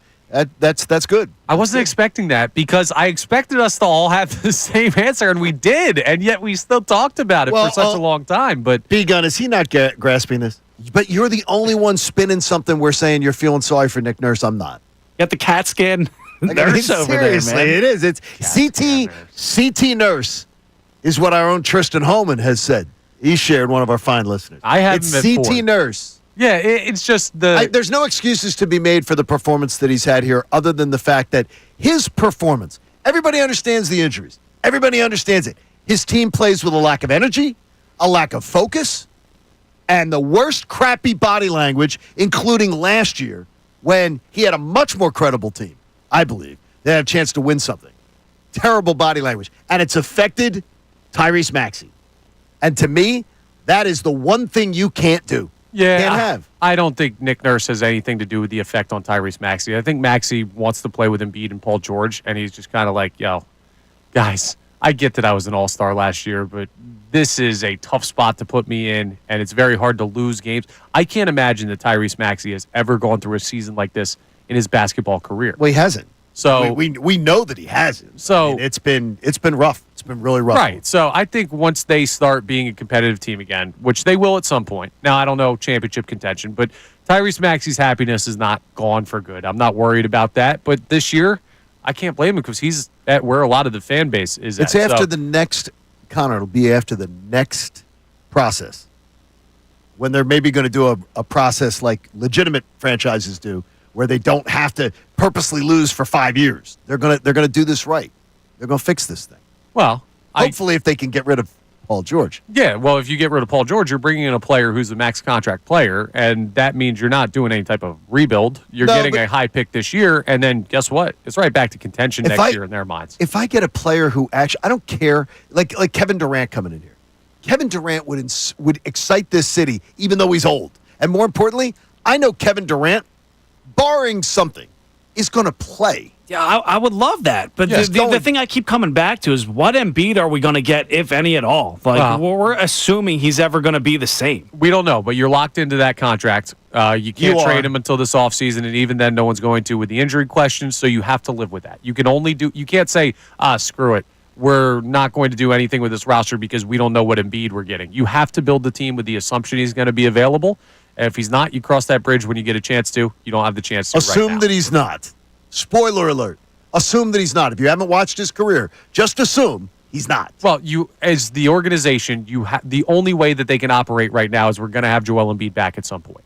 Until they know definitively one way or another, that's the way that they have to make the moves this offseason. It's a tough place to be. Got to be there. Yep. Now, we're going to continue that conversation on the Eagles that we started the show with throughout this program, and I'm interested as well on what the people have to say about that coaching discussion. What do we have on the text line there, B-Gun? You can check in at 610-632-0975. Yeah, right now we got a lot of people checking in on that original conversation we started earlier about the Birds and their biggest need. We got somebody checking in, no name on this at all. He said Jordan Davis is the guy I would sign. He's underestimated in that locker room, especially with this impact on the Georgia guys. He keeps them in line. He keeps them laughing and smiling. He's a guy that has to stay around. Are you thinking the same thing that I'm thinking with how's this guy? Look, I go in the locker room, not a ton, compared to like guys like DeCecco and Jeff McClain. How the hell is he telling you about what he does in the locker room? Jordan Davis is a leader he's a leader that is very vocal. He's a vocal guy. He's a talkative guy.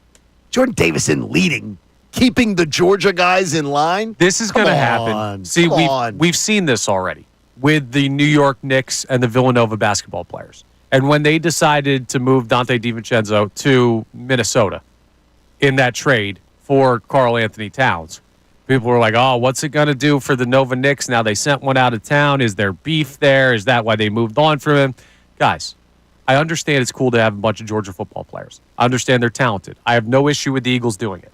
But if Jordan Davis just ceased to be a member of this team, like Thanos snapped, he's gone, Nolan Smith would not have a mental breakdown. No. Jalen Carter would not have a mental breakdown. They would be just fine, and they would be glad because that would mean Jordan gets paid somewhere. Yeah, but I'm They'd just be saying, happy for him. even if he just disappeared, like the well-being of the Georgia players is not 100% based on the fact that they play with other Georgia players. Just because we have this in the city, which is a benefit to the Philadelphia Eagles, doesn't mean that, like, think about basically every other football player that comes out of college. They get drafted to an organization where they may know a handful of guys, and you get to know your teammates. The Eagles have a good enough culture. They'll be able to make it work. They'll be fine. If your argument for Jordan Davis is, well, you got to keep him with the other Georgia Bulldogs, that doesn't carry water. I got to tell you this. No one's like nobody. None of the Georgia. By the way, none of the Georgia players have to be kept in line.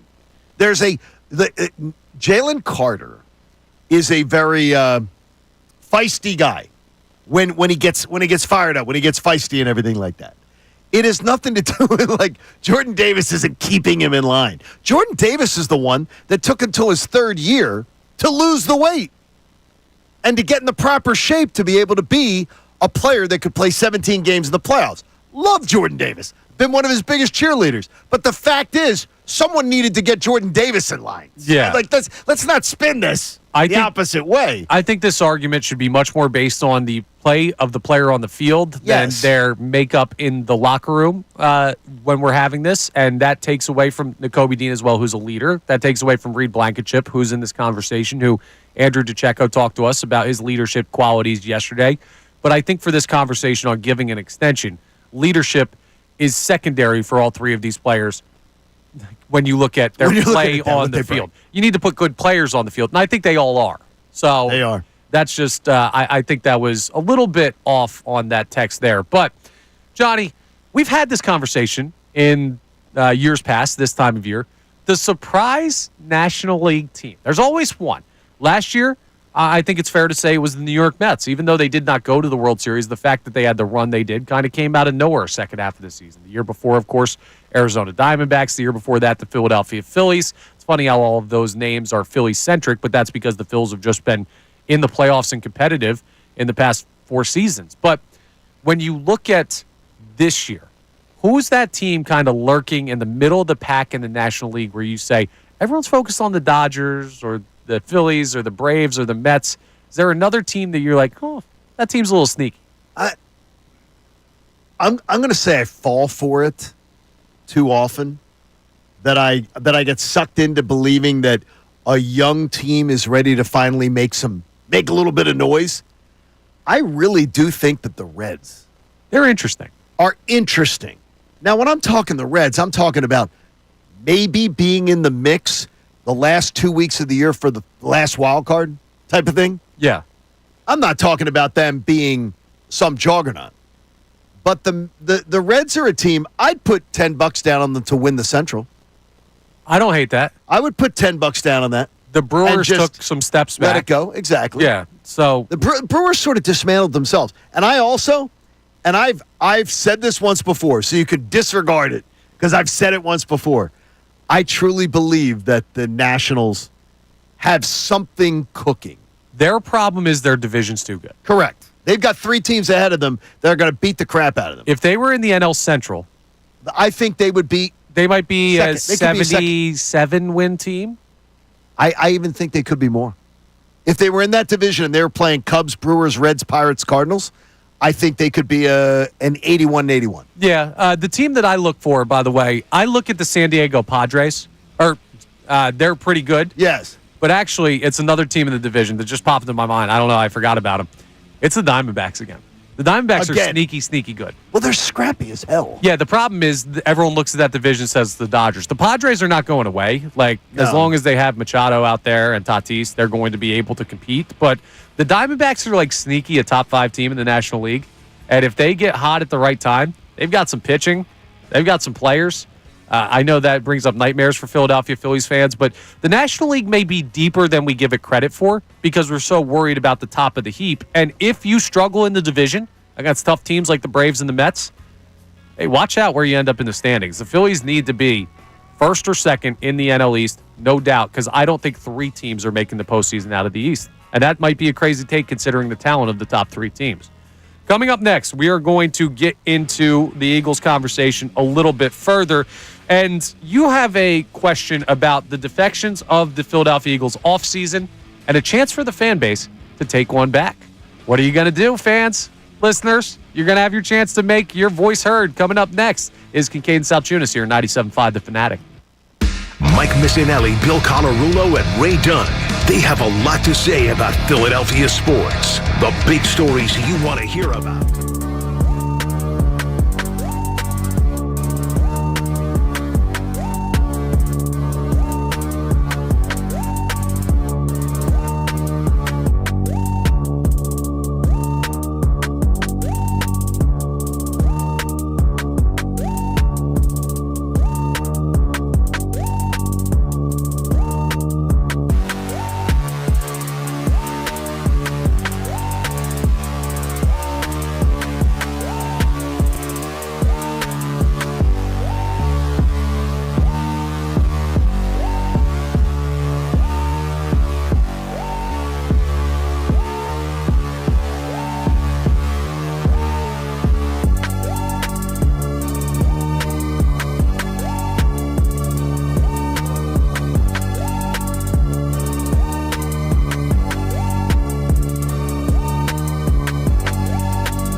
busy next week coming up here in the city of Philadelphia when it comes to great sporting events. Not only are you going to be able to watch Philadelphia Phillies opening day, now that's on the road, they will come back the Monday after to take on the Colorado Rockies. You ready for opening day, last day of March? I'm absolutely ready, man. Can't wait. Now, opening day, the 27th. You're talking about the home opener. Yeah, opening day, the Phillies the opening Phillies, day. to be able to go to the home opener. But you know what I'm just as excited for, if not more, because I get to participate in this one. Uh-huh. Is 97.5 The Fanatics Knockout Tournament. It's your chance to shoot hoops on the Sixers court.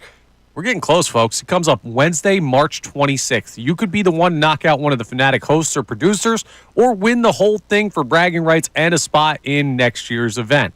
Now, I have Next week's event.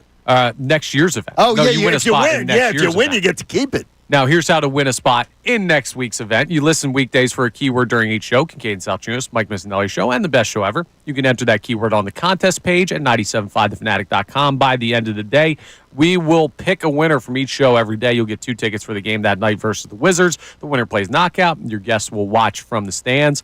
It's all sponsored by Barlow Chevrolet and Del Rand for honest pricing and dedicated service. Check out Barlow Chevrolet. Our keyword today is back. B-A-C-K. Like Andrew Salciunas will be back on Monday. B-A-C-K is the keyword to win your knockout tickets for today. You got a couple more days that you have the chance to win it. Our winner from yesterday's giveaway was Justin Joseph from the Northeast. So congrats to Justin. We will see you on the 26th. It's going to be a really, really fun event. It's one of my top 2 favorite ones that we do at the station every year. So, Okay, I'm bothered by one thing, though. what's up? Can we air private laundry here a little bit? I guess so. Why is our defending champ not back? Got to talk to Tom Alvord. I want Tommy there. He may be busy. He may be busy. He's not going anymore? I don't know. He may go. I haven't heard whether or not He he's better going. be. He better be there. In fact, the last time I talked to Tom Alvord, who used to work here, He had the greatest voice at the station. absolutely. He had a And great shot too. Great person.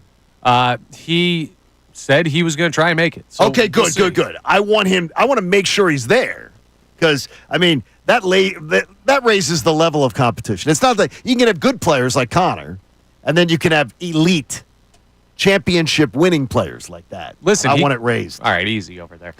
I haven't even seen you pick up a basketball. In I'm any of ready these. for it. I'm not saying it. Mr. MC. I'm not the one saying it. I'm not the one you gotta- talking it. Throw stones from the glass house with a broke jump shot over there. I'm not the one. I do have a broken jump shot. I can promise you. I was told it looked like an unfolded lawn chair.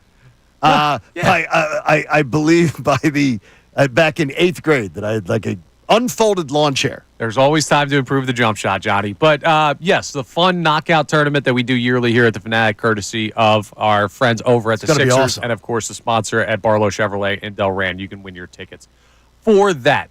Now, we've been having the conversation on the Philadelphia Eagles, and we're going to open up a new one about the defections of this offseason. Tom will be there. Tom will be there. Tom is listening. Oh, yeah, That's great. I got the text I'm as glad well. Tom. There you go. just He texted will us and be confirmed. there. I'm looking forward to seeing Tom. He'll get knocked out quick. His edge is different when he Ooh. doesn't see me every day. The hatred in his heart for me has died a little bit since we don't see each other daily and talk trash. But You can rejuvenate that quickly though. yeah, it'll be back on this coming Wednesday. I'm interested in the people's thoughts on our opening conversations about the Birds. We've had that coaching conversation about your ranking of the coaches in the city currently, how quickly it's changed for Nick Sirianni, how quickly could it change again. I made the case that Rob Thompson, and it's a big if, but if he wins the World Series this year, he will be my number one. So He's your number one. yes, his resume will be better than Nick Sirianni's when it comes to accomplishments. I can't do that in a non. They're in totally different sports. They're in completely different sports. To be able to do it when you can go, buy. We buy the best. We have Rob Thompson has presided over the 3rd largest payroll in baseball for his tenure as a manager in a 30-team sport. What Nick Sirianni coaches over is he's had some great talent. But that means you can't pay other people, and you got to have a team that gets the most out of its lower level talent. I could never compare the two. Never. Rob Thompson's going in with a loaded deck every night. So is Nick Sirianni.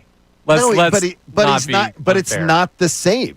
It is the level of just Nick. I mean, I'd argue the Eagles roster is better than the Phillies roster. yeah, that tells a lot about Howie. Yes, but the thing is, you have the highest. But Nick payroll. Sirianni's not getting more with less. They go out. I think Nick Sirianni's got as a team that has found guys that step in and do great jobs. And what he presided over is absolutely fantastic. And by the way, the culture that he's built, I will absolutely tell you it's better than the culture that Rob Thompson's built. Now, So if you just go culture, you go, what do the guys do? What do you do here? He's done a better job of culture. There's 2 wins away from saying the Phillies have the best culture. Like, that was the narrative until the choke jobs. Yeah, it was. I mean, listen. No, that was, and you know what? Remember, too, though, B-Gun, that was 3 years ago. And that was lightning in a bottle. Last spring, we had Tim Kirchin on this show right before opening day, and he said they have the collegiate-like atmosphere. It's the best in baseball. And what did we see? We saw players one of the greatest, a young Tyrese Maxey type, have to be benched because of bad attitude. We also saw numbers of 5 wins. Hang on. Whoa. Hang on. We are not comparing any version of Alec Boehm to Tyrese Maxey. Alec Boehm got caught on camera saying, "I bleeping hate this place." We're not at all comparing Alec Boehm at any point in his personality to Tyrese Maxey. No, but what I'm telling you is he's as his caliber of what he's expected to do within his organization. Alec Boehm is exactly that guy. He's going to be your cleanup hitter. He's going to be right there in your lineup. You're counting on him and last year, and again, he craps out where other players are having to coddle him and other players are having to coach him up. A lot of times, managers do that for players. They don't have to. The manager gets a guy up. He hasn't been able to figure it out. Your point is fair. I don't think the comparison was. Now, this is interesting because I told you before we went to the last break, we got a text that I think is or a tweet that I think is absolutely insane. Okay. You may actually agree with it. I like insanity. So Harold Stottle checks in on Twitter. Oh, I love Harold Stottle. And we compared Nick Sirianni and Rob Thompson when we talked about this coaching hierarchy. And he says Sirianni and Topper couldn't be more different. Sirianni is the greatest Eagles coach ever. He inherited the Wentz-Hurts fallout and turned it into 2 Super Bowl appearances. Topper inherited a World Series team, and they've declined ever since. He didn't inherit a World Series. Thank you. That's not fair. And he inherited a team that was 5 games under 500, I believe. Or 6 games under 500, and turned them into last year's Mets type of thing. Like it was that lightning in a bottle. The year before's Diamondbacks. He was the lightning in the bottle, and he injected it, and everybody got excited. And Sirianni didn't inherit the Hurts-Wentz fallout. It's unfair to look at it that way. His first year, that's unfair. Hurts was the quarterback. Like, there was no Wentz here. That's unfair. He had Jalen Hurts, and the locker room liked Hurts better. So it's not like you kept the guy that nobody liked, and you made everyone like him. No, he did. That's an unfair one. Yeah, so that's unfair. I don't know how you got to that determination, but it's a very interesting discourse on the coaching hierarchy in the city. Obviously, there's 2 top candidates, and Nick Sirianni is head and shoulders above Rob Thompson. But could that change with a World Series? 610-632-0975. The defections this offseason. What would you take back? John's going to give his pick. I'm going to give mine. Ready, gun. And then we're going to also hear from the people. We've got today's headlines coming your way just a little bit past 8:10. Andrew Salciunas checks in from Clearwater at 8:30. It's Kincade and Salciunas here on 97.5 The Fanatic. Fanatic Sports Update. Next stop is the draft. I'm Brendan Gunn with your Fanatic Sports Update. We're now just about 2 weeks into the free agency period in the NFL, and the Eagles have seen some players go. They've added a couple pieces as well, and that's going to continue on the secondary free agent market, so keep eyes on that. But right now, all eyes are on the NFL draft, and the Eagles hold the 32nd overall pick in the first round for now. ESPN's Tim McManus joined the best show ever yesterday and said there's a chance the Eagles move off that pick. They'll look to move up a few spots if they see that a quarterback is, team wants to come in at 32, they can move back. So as we know with Roseman, options are on the table. He is not averse to trading. He's about as active GM when it comes to that. The Flyers dropped a tough one last night to the Washington Capitals by a score of 3-2. They continue on their road trip tomorrow against the Dallas Stars. That game can be heard tomorrow afternoon right here on the Fanatic at 2 p.m. The Sixers are playing their 4th of 6 straight on the road tonight against the San Antonio Spurs. Tip-off for that one's at 8. You can also catch that game live tonight right here on the Fanatic. We are now less than 1 week away from opening day around baseball, and the Phillies open up their season next Thursday in Washington to take on the Nationals before their home opener on the 31st against the Colorado Rockies at Citizens Bank Park. And the first round of the NCAA tournament continues today. Let the March Madness roll on. This update was brought to you by Rapid Radios. Rapid Radios are instant push-to-talk walkie-talkies offering national LTE coverage. For a limited time, go to rapidradios.com now for 60% off and for UPS shipping. Add code radio and get an extra 5% off. I'm Brendan Gunn on the home of the 76ers and the Flyers, 97.5 The Fanatic and 97.5thefanatic.com. Vacation? Business trip? Don't worry. You can still hear all your favorite Fanatic shows.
Philadelphia, Beasley Media Group station, broadcasting live from the Comcast Business Studio, powering possibilities. We've got today's headlines with Brendan Gunn coming up a little past 8:10, and also our final check-in with Andrew Salciunas from Clearwater.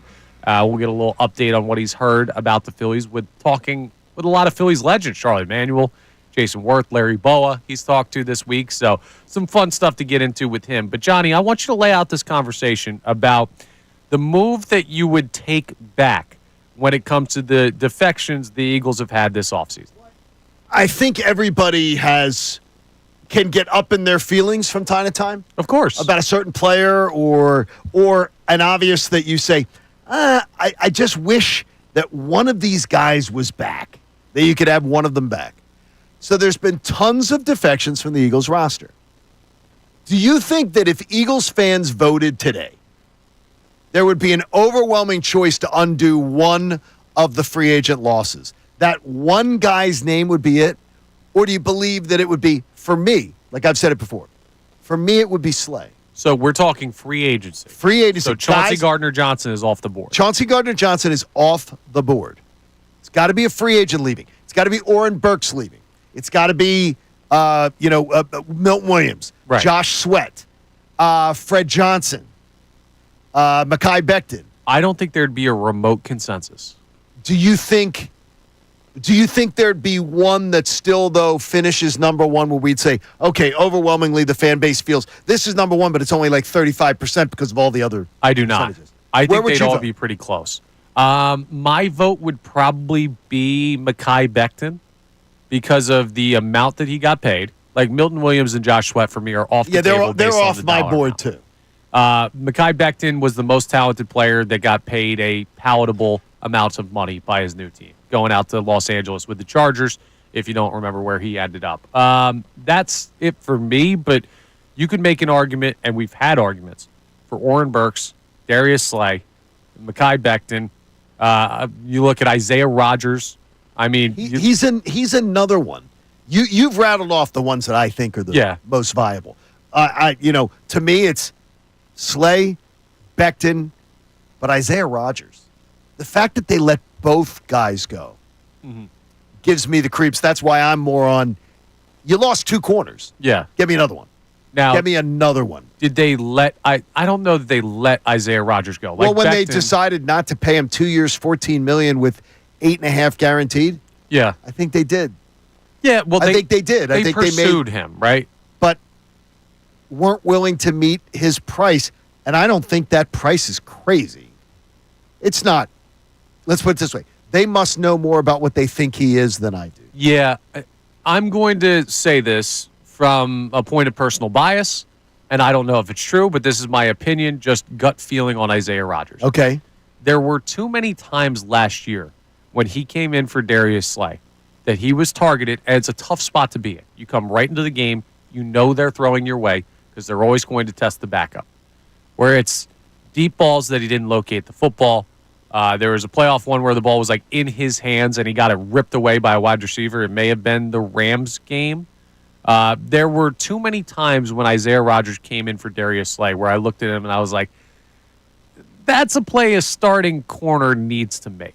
And I can count like 3 or 4 of those this past year. And that may seem like splitting hairs to some people. I don't think it is, though. When I look at him as a number one, I didn't feel overly confident in him to take over that role. So if your options are Keely Ringo on a rookie deal or pay Isaiah Rodgers, something that doesn't seem crazy for a starting corner, that Minnesota was willing to do so, I don't think I would have done it. And that is why that's not my top pick. Where do you go, Brendan? I think I would you can undo one, and we're obviously we taken Sweat and Williams off the board because of the money. Since the Eagles, because the Eagles would have maybe. If there was unlimited money, I would like to have one of those guys back just to have more things there. But I mean, Darius Slay's my guy. Realistically, 1 year, $10 million from Pittsburgh. I think having him on the outside for one more year, if you're going to primarily keep Cooper DeJean in the slot. I wouldn't have hated Isaiah Rodgers either, but I think you need another veteran outside there. Right now, I don't know what we have in Keely Ringo. Apparently, the organization loves him, but he played 11 snaps as outside last year. So it's like, I'm not totally comfortable outside yet at cornerback if DeJean's going to be in the slot mostly. I agree with you, but I made my case on Isaiah Rodgers, and I would be shocked if Darius Slay plays more than 14 games this year. He was banged up left and right, and credit to his toughness, right? He was back in a lot of games where you saw him go out and thought, oh no, he's done for the day. We'll see what the injury is, and he's back out there in like 2 possessions. So this is not questioning toughness of Darius Slay. We've seen the kind of nagging injuries start to be a thing for him at his age. And at some point, everybody breaks, right? Father time undefeated, that rings true. This feels like the point in his career where it's going to be just really hard for him to stay healthy. Yeah, I don't hate that. It's just one more year because I'm not losing sleep over any of these guys, to be honest with you. Like, I'm not losing sleep out of any of the guys that left outside of Milton Williams, Josh Sweat, guys that got paid heavily. Like some of the guys that are marginal players, I'm not losing sleep over them because I have that much faith in the coaching staff to get the best out of whoever's next. I just, I look at it. I look at where this team is right now. And to me, the players, the way they talked about Slay, the way the young guys talked about Slay, it would be my number one concern about this team is the amount of youth. Because they, right now, expecting Dallas Goedert to go, and I do expect him to go during the draft. Like, they'll probably make a trade during the draft. 3 guys that are 30 years old, that's wild. That's wild right now. But again, we talked with Salciunas about it yesterday, DeCecco about it yesterday. I brought up the point yesterday, leadership is relative. If you're a 28-year-old leading a room of 25-year-olds, you still have that seniority. And the Eagles have had a lot of experience in weird situations over the past couple years, from the highest of highs to the lowest of lows. So you could be a 3-year vet on the Philadelphia Eagles and have seen a lot of weird stuff in your time in the NFL that gives you the highs experience. And lows, you mean? Like, yeah, exactly. Yeah, that's an interesting point, is that 25 years old, 26 years old in Eagles years is different than 25 or 26 years old in Giants years. Exactly. Because you've seen highs and lows and everything like that. Yeah, no doubt. I mean, there's guys on the Baltimore, like, let's go with Derrick Henry, for example. Derrick Henry is a veteran player. That guy is a leader for the Baltimore Ravens. He has seen a lot of football. But you know what Derrick Henry hasn't seen? He hasn't seen high-level playoff success. And I'm not putting that on him. But I'm just saying, if you got into a point where you're preparing for a Super Bowl, and Derrick Henry is the guy that stands up in the locker room or in the meeting room like Nick Sirianni likes to let his leaders do and talks about what to expect. He doesn't know. He's never been in that spot before. The Eagles have a bunch of guys that have. I mean, who's seen a collapse the way the Eagles have had? There are very few teams in the NFL currently that have players that are seeing what happened with the Eagles 2 years ago when their whole season fell apart from a very high level to, well, now you're getting smoked by the Bucs in the postseason. I think better than... I think it's the biggest, craziest 1 year to another that I've seen since The Greatest Show on Turf, 1999. Yeah. Where they went from 3 wins, I think, 4 wins to winning a Super Bowl. That would dig for me. Yeah, it just doesn't happen. And when you have a bunch of players that went through that ups the experience of the locker room, right? You can get experience from being a rookie on a 7-9 team or 7-10 team now with the 17-game schedule. But where you really learn is when you hit adversity or when you accomplish things, how you got there or how you got out of the bad situation. 610-632-0975 is the phone number to jump in. What do we have on the text line there, B-Gun, on our topics today? Yeah, we got Bruce and East Earl checking in on that coach conversation. He says Topper absolutely passes Nick as Philadelphia's #1 coach if he wins the World Series. Wow. Baseball is much harder to have success in year after year, and Topper knows nothing but the postseason. Also, Nick Nurse is third. Can't ignore the injuries and lack of team chemistry. It's not his fault. Plus, the front office has been stacking the team with washed-up, old-up veterans. Can't give Torts any credit for accomplishment because he just got a bad team to 500 and almost into the playoffs. No debate, Nick Nurse is in the 3rd spot. Now, I disagree with his ranking of Nick Nurse. Absurd. Now, that's a guy that goes too far to the negative on John Tortorella, who I think has done exactly what the Flyers have expected him to do with the roster they provided him. But for the rest of your point, Bruce, the check's in the mail because he is right on line with where I'm thinking with the Rob Thompson, Nick Sirianni comparison. Johnny, your thoughts on him making that case? like there is no way that Nick Nurse has done a better job than John Tortorella. Oh, yeah, I agree with you. I mean, it's not even John Tortorella. as just John Tortorella has literally made chicken salad out of. And last year, he took us into April where the playoffs were a potential. It's unbelievable. Yeah, it's unbelievable. But the thing is, he's not perfect. There's things his power play's been atrocious. If the argument's Nick Nurse has nobody, who does John Tortorella have? Seriously, Nick Nurse has had more than John Tortorella. Last year was a disgrace. Yeah, I mean, we were out in that time. The Sixers have plenty of talent. They're just not available enough. And there have been opportunities Nick Nurse has had guys available where he has underwhelmed as the head coach. So a very, very interesting discussion. A lot more than I thought it was going to be there on that coaching conversation. Yeah, I didn't think it either, and it's good. Yeah, it's a lot of fun. Speaking of a lot of fun, we've got today's headlines with our guy Brendan Gunn coming your way next. It's a lot more fun to come here on Kincade Salciunas, 97.5 The Fanatic. Tyrone Johnson, Ricky Vitalico, and Silvana Kelleher. The best show ever.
headlines with Brendan Gunn coming up in just a minute. I know we're going to get into a little bit of tourney talk in that if you've been waiting for your March Madness fix. But just to remind you of what our main topics of the show today are, two planned, one that I did not realize was going to be such a big conversation. But we opened the show with a look at the positions of need for the Philadelphia Eagles. Where do you look at it and say, okay, this is where they need to focus their efforts going forward to continue to build out this roster? John then gave us a scenario with three guys on the defensive side of the ball up for extensions in Reed Blankenship, Jordan Davis, and Nakobe Dean. Where do you put your most faith in giving out an extension? Would you give any of those guys extensions right now? And if so, who is top of the list? And then our third conversation that has taken over the last hour or so of the show has been a breakdown of the coaching hierarchy in the city. Now, we all have the same ranking, but how far apart those coaches are in the ranking has varied heavily between myself and John and Brendan Gunn. I've got Nick Sirianni 1, Rob Thompson 2, John Tortorella 3, and Nick Nurse 4.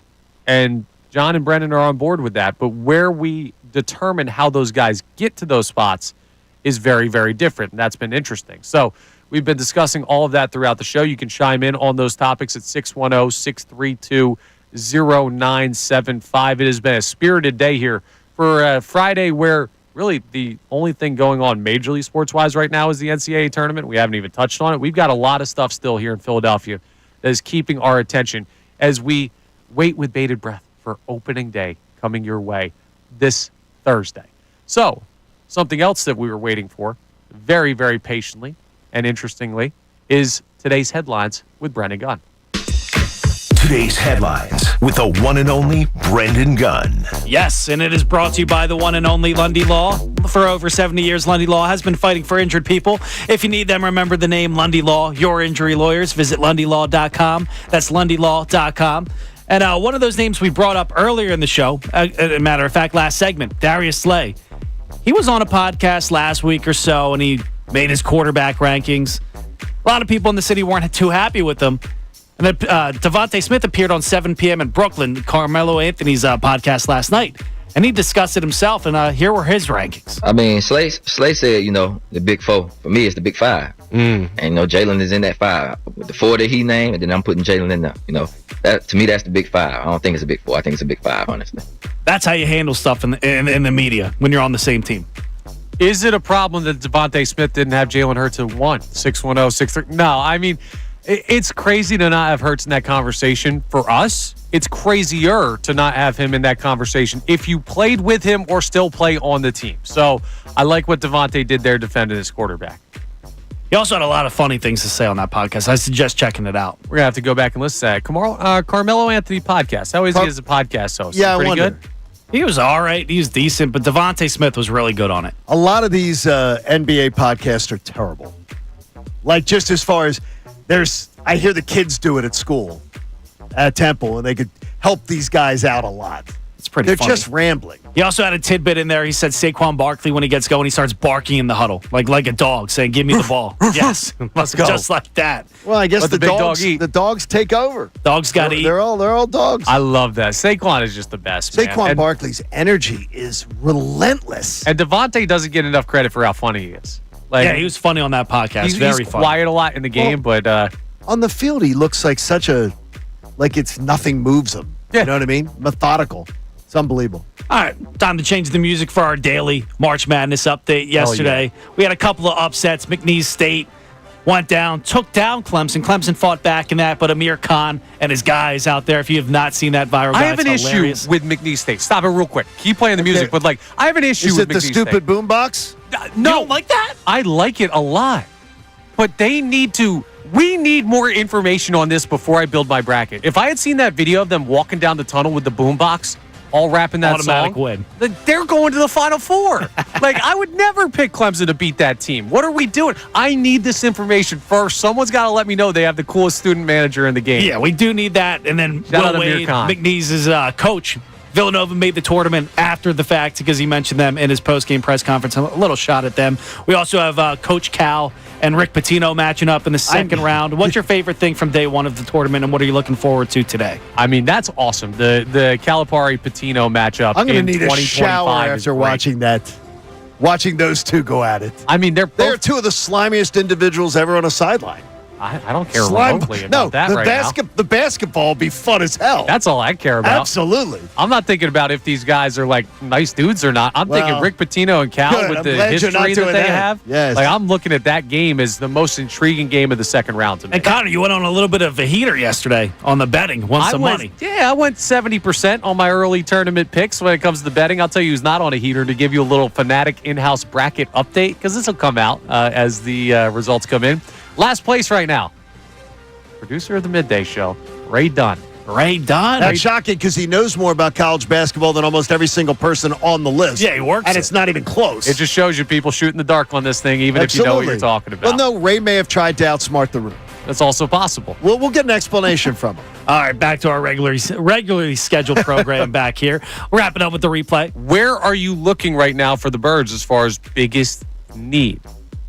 Am I crazy for thinking it's not the biggest need, but the edge rusher position, they filled it with some one-year guys, Josh Uche, Azeez Ojulari. But I think we still need not an all-time great, but a premier guy at that spot. You're talking about a top 3 most important position in sports.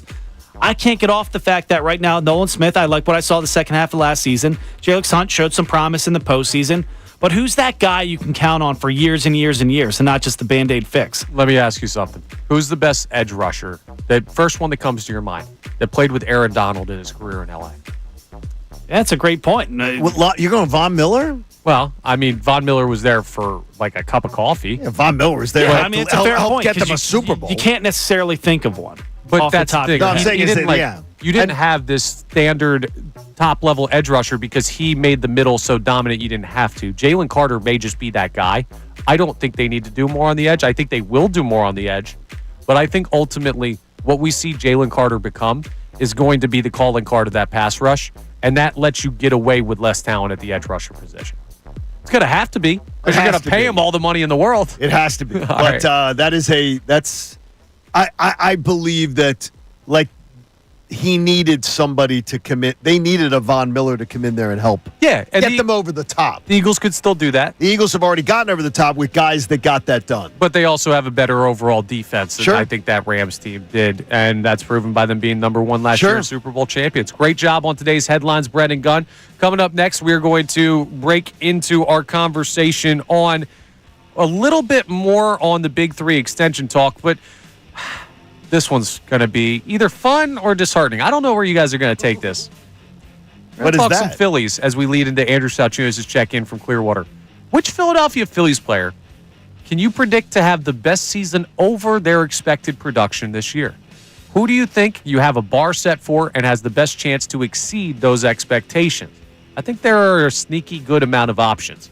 We'll talk about who they could be coming up next. Kincade Salciunas here, 97.5 The Fanatic. Fanatic Sports Update. Keeping an eye on the NFL draft. I'm Brendan Gunn with your Fanatic Sports Update. We're now just about 2 weeks into the free agency process for the NFL, and the Eagles have seen some players go. They've added a few pieces as well, and that's going to continue on the secondary free agent market as well. But all eyes right now are pointed towards the NFL draft, and the Eagles hold the 32nd overall pick in the first round right there for now. ESPN's Tim McManus joined the best show ever yesterday and said there's a chance the Eagles move off that pick. They'll look to move up a few spots if they see that a quarterback is, a team wants to come in at 32, they can move back. So as we know with Roseman, options are on the table. He is not averse to trading. He's about as active GM when it comes to that. The Flyers dropped a tough one last night to the Washington Capitals by a score of 3-2. They continue on their road trip tomorrow against the Dallas Stars. That game starts at 2 p.m. tomorrow afternoon. You can hear that right here on the Fanatic. The Flyers, they're playing their 4th of 6 straight on the road tonight against the San Antonio Spurs. Tip-off for that one's at 8. You can catch that game live right here as well on the Fanatic. And we're now just less than 1 week away from the baseball opening day. The Phillies will start their season next Thursday in Washington to take on the Nationals. And the first round of the NCAA tournament continues continues on today. Let the March Madness roll on. This update was brought to you by Moyer & Son Indoor and Outdoor Services. Follow Andrew Salciunas' lead and get a jump on a green lush lawn right now. Go to eMoyer.com for free estimates. I'm Brendan Gunn on the home of the 76ers and the Flyers, 97.5 The Fanatic and 97.5thefanatic.com. Opening day is March 27th, and 97.5 The Fanatic and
joining us live from sunny Clearwater, Florida, coming up in just a couple of minutes. He'll Let's join us hope 8:30. it's sunny. I imagine it is. I right? imagine it's usually good. They had some crazy little weather going in and out. It's always sunny down there, right?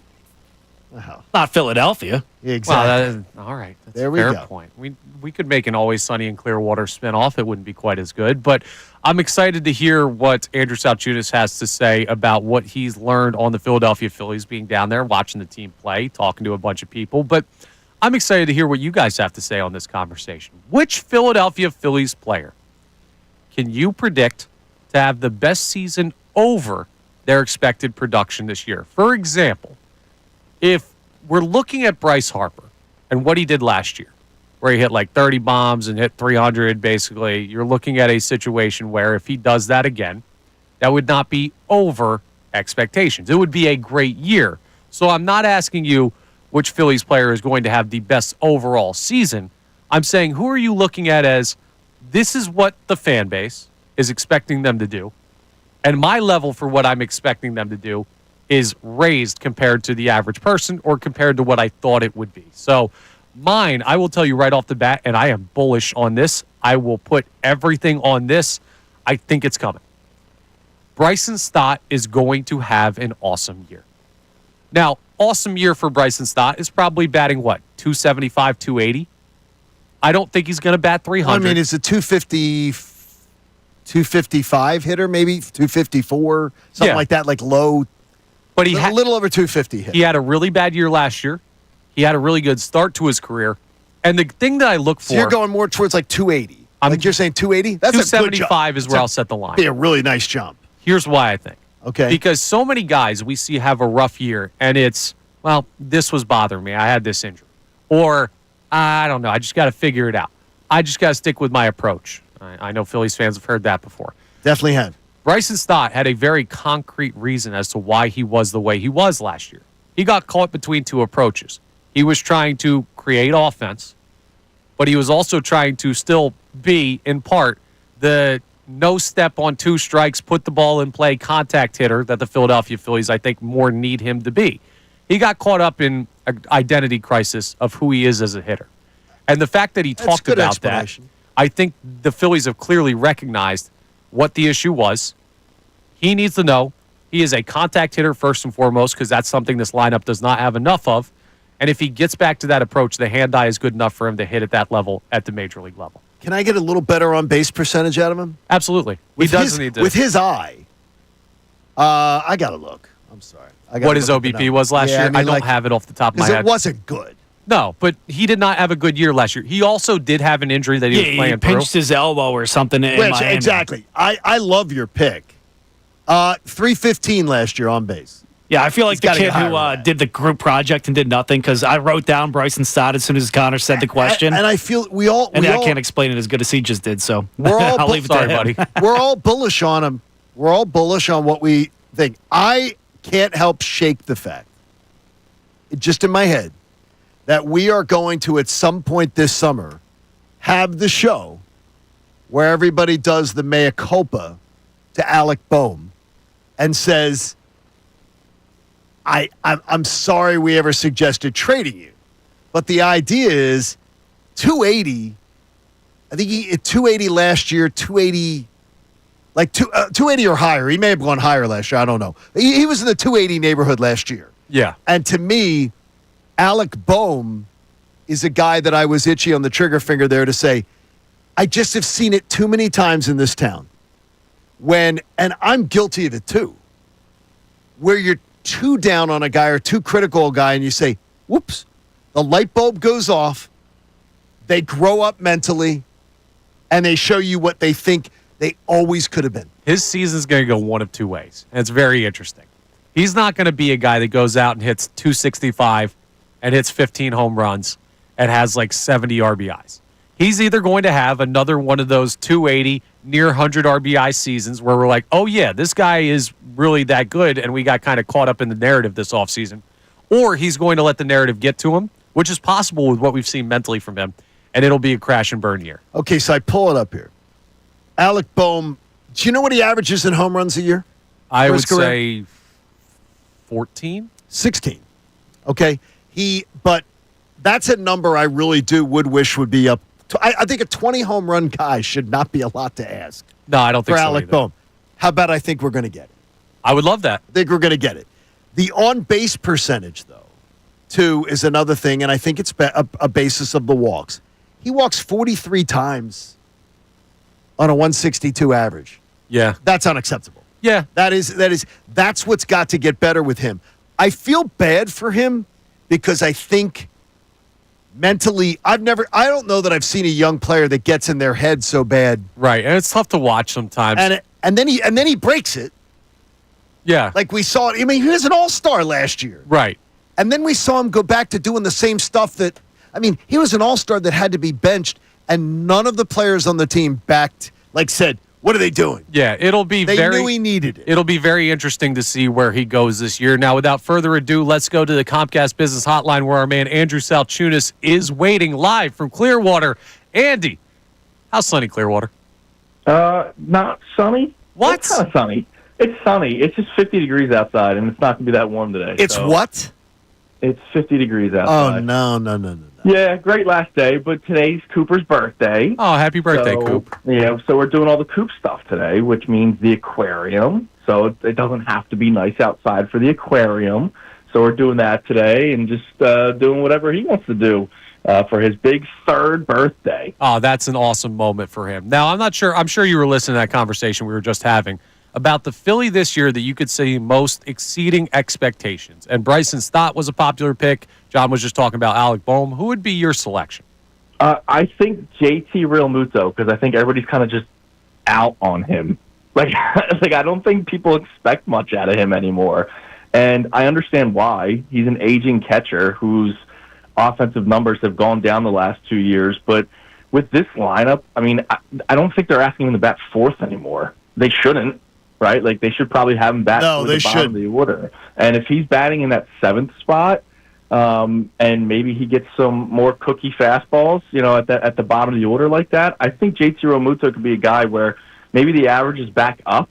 I'm not saying, RBI totals in the hundreds, but if the average is back up into that 270 range, while he is still an exceptional catcher behind the plate, offensively, if he's hitting 260 and he's in the teens for his home runs, and he's driving the ball into the gap, and the guys that are getting on base are the 4, 5, 6 hitters in front of him. If he can drive them in, maybe he does finish with, 60, 70 RBI. And I understand that when you think about the contract, you want more than that offensively, but you got to understand it's the whole package. It's what he does with the pitching staff, which has always been one of the better pitching staffs in Major League Baseball while he's been behind the dish. So I think Realmuto is my answer, just because I think a lot of people have just kind of written him off as an aging asset, and I still think he might have a little bit something left. When I was down here the other day, put a couple of swings on the ball the other day, so I'm expecting Realmuto to have a little bit of a resurgence just because of maybe his new spot in the order. I'm going to root like hell for Alec Bohm to be that guy.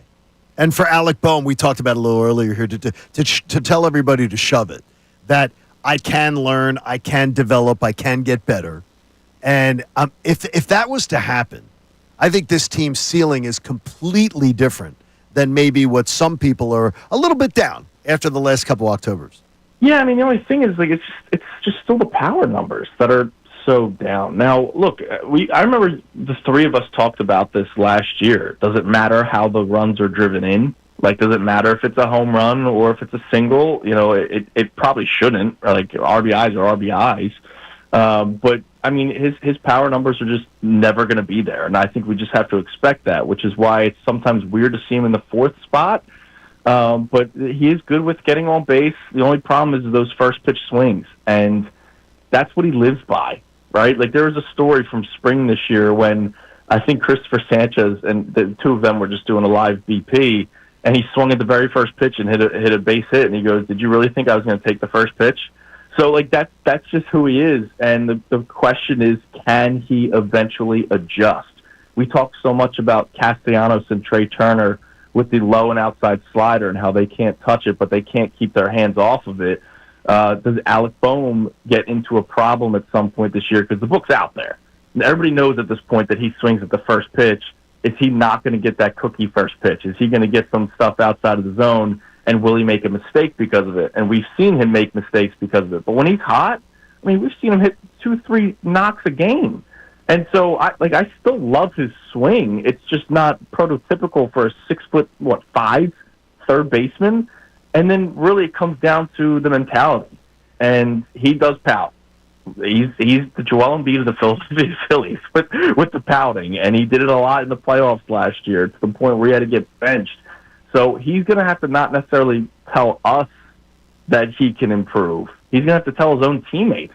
Right? It's not. Who cares about John Kincade and Andrew Salciunas and Connor Thomas and all of our great listeners? It's about his own teammates. It's about Bryce Harper and Nick Castellanos and Trey Turner. If he's moping around, then if they did it during a playoff game, why wouldn't they do something during the regular season, which would be to move on from them? They tried doing it all off season. We know that. They didn't hide those reports. Mm-hmm. Yeah, I mean, it's a fair point, and he's got a very interesting season ahead. Last thing for you before we let you go. We've had a lot of coaching talk discourse on the show today, and we were ranking our coaches. Now, we all had the same ranking. Sirianni 1, Thompson 2, Tortorella 3, Nick Nurse 4 currently in the city. If Rob Thompson leads this Phillies team to a World Series win this year, does he jump Nick Sirianni in the coaching standings? I guess you could make the case just because of the consistency of success. I mean, they've been consistent, right? Like, I know it's been disappointing finishes. Like the NLCS, I will never forgive any member of that Philadelphia Phillies team, even the training staff. Like that was abysmal. I don't think it was their fault. What did they have to do with it? That was the worst couple of days of my life when they blew that series. But forget the collapses. It was a World Series appearance 3 years ago. It was a successful season 2 years ago where they get to the NLCS, the 95-win season last year. And if he wins the World Series this year, that means they probably won around 90 games again. They were toward the top of their division, which is one of the better divisions in baseball. And that means they also surpassed the Dodgers to get to the World Series. That's a big point. Either somebody beat them or, they took care of them themselves. And if that's the case, you took down Murderers Row. You took down the 1927 Yankees, right? You took down a ridiculous team. So I think you could make the case. I mean, it's an interesting argument to make. It's an interesting conversation. Sirianni's clearly consistent as well. But, it then comes down to the sport, right? Yeah. You're doing one for 17, 18 games where every game matters. But you're also doing one over 162 games where you need to keep a locker room from tearing each other's heads off. I mean, you saw what happened. The White Sox won 30 games last year. Yeah, it's all very different, but it's an interesting conversation we'll continue to have. You enjoy the rest of vacation. We got to bounce. See you Monday, bro. Travel safe, and we'll talk to you Monday. See you Monday. I hope you enjoyed payday. Bye-bye. Oh, we did. Andrew Salciunas there on the Comcast Brendan Business Gunn Hotline. didn't, but we'll get that fixed. We'll react to a little bit of what Andrew Salciunas had to say there coming up next. It's Kincade Salciunas here, 97.5 The Fanatic. The Philadelphia 76ers. Sixers win. Play that song. The Philadelphia Flyers. Rebound in front. Backhand shot. They score. The game.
Salciunas live from Clearwater. Now, speaking of the folks that he's down there with, because Philly Sports Trips is making sure they take care of Andrew and his family while they're down there, as they do with anyone who goes on their trips. We've got your shot to win your way onto their road trip for opening day in D.C. with Philly Sports Trips. The trip includes a top-notch tailgate, bus transportation, and tickets in the 100 level with hundreds of fellow Philly fans for the March 27th game in D.C.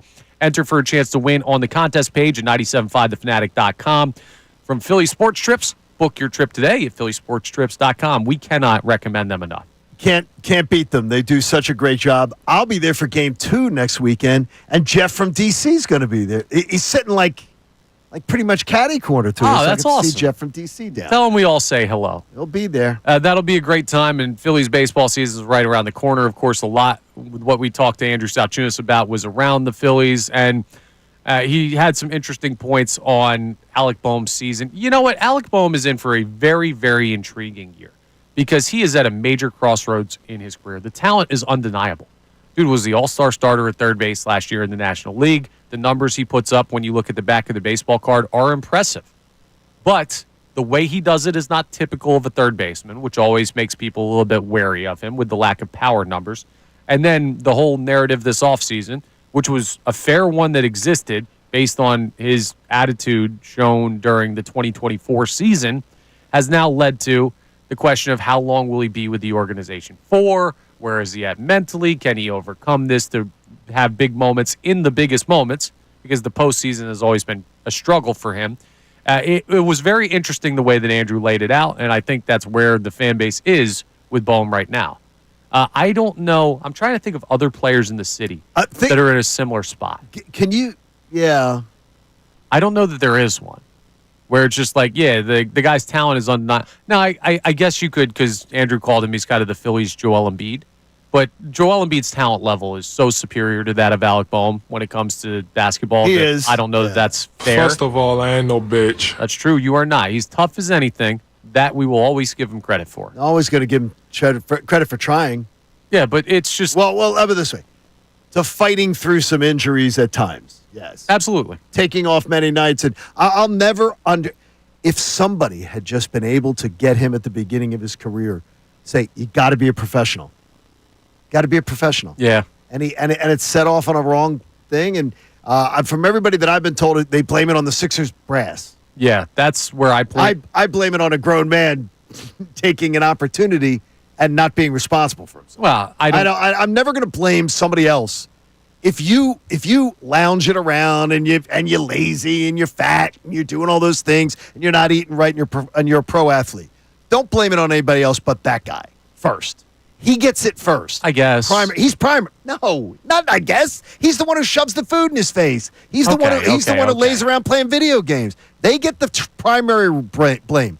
Then secondary blame can go around. Yeah, but like a lot of dudes spend their time playing video games. A lot of dudes They're don't not necessarily professional athletes being paid millions of dollars. I'm talking about professional athletes. I can give you a laundry list of dudes who don't get into shape well enough. And the thing with Joel Embiid, because of video games and stuff and eating and everything, absolutely, would be one of those guys. Zion Williamson. Zion Williamson is a guy coming out of college. They had that question about. Yeah. He's a guy that is never controlled his eating.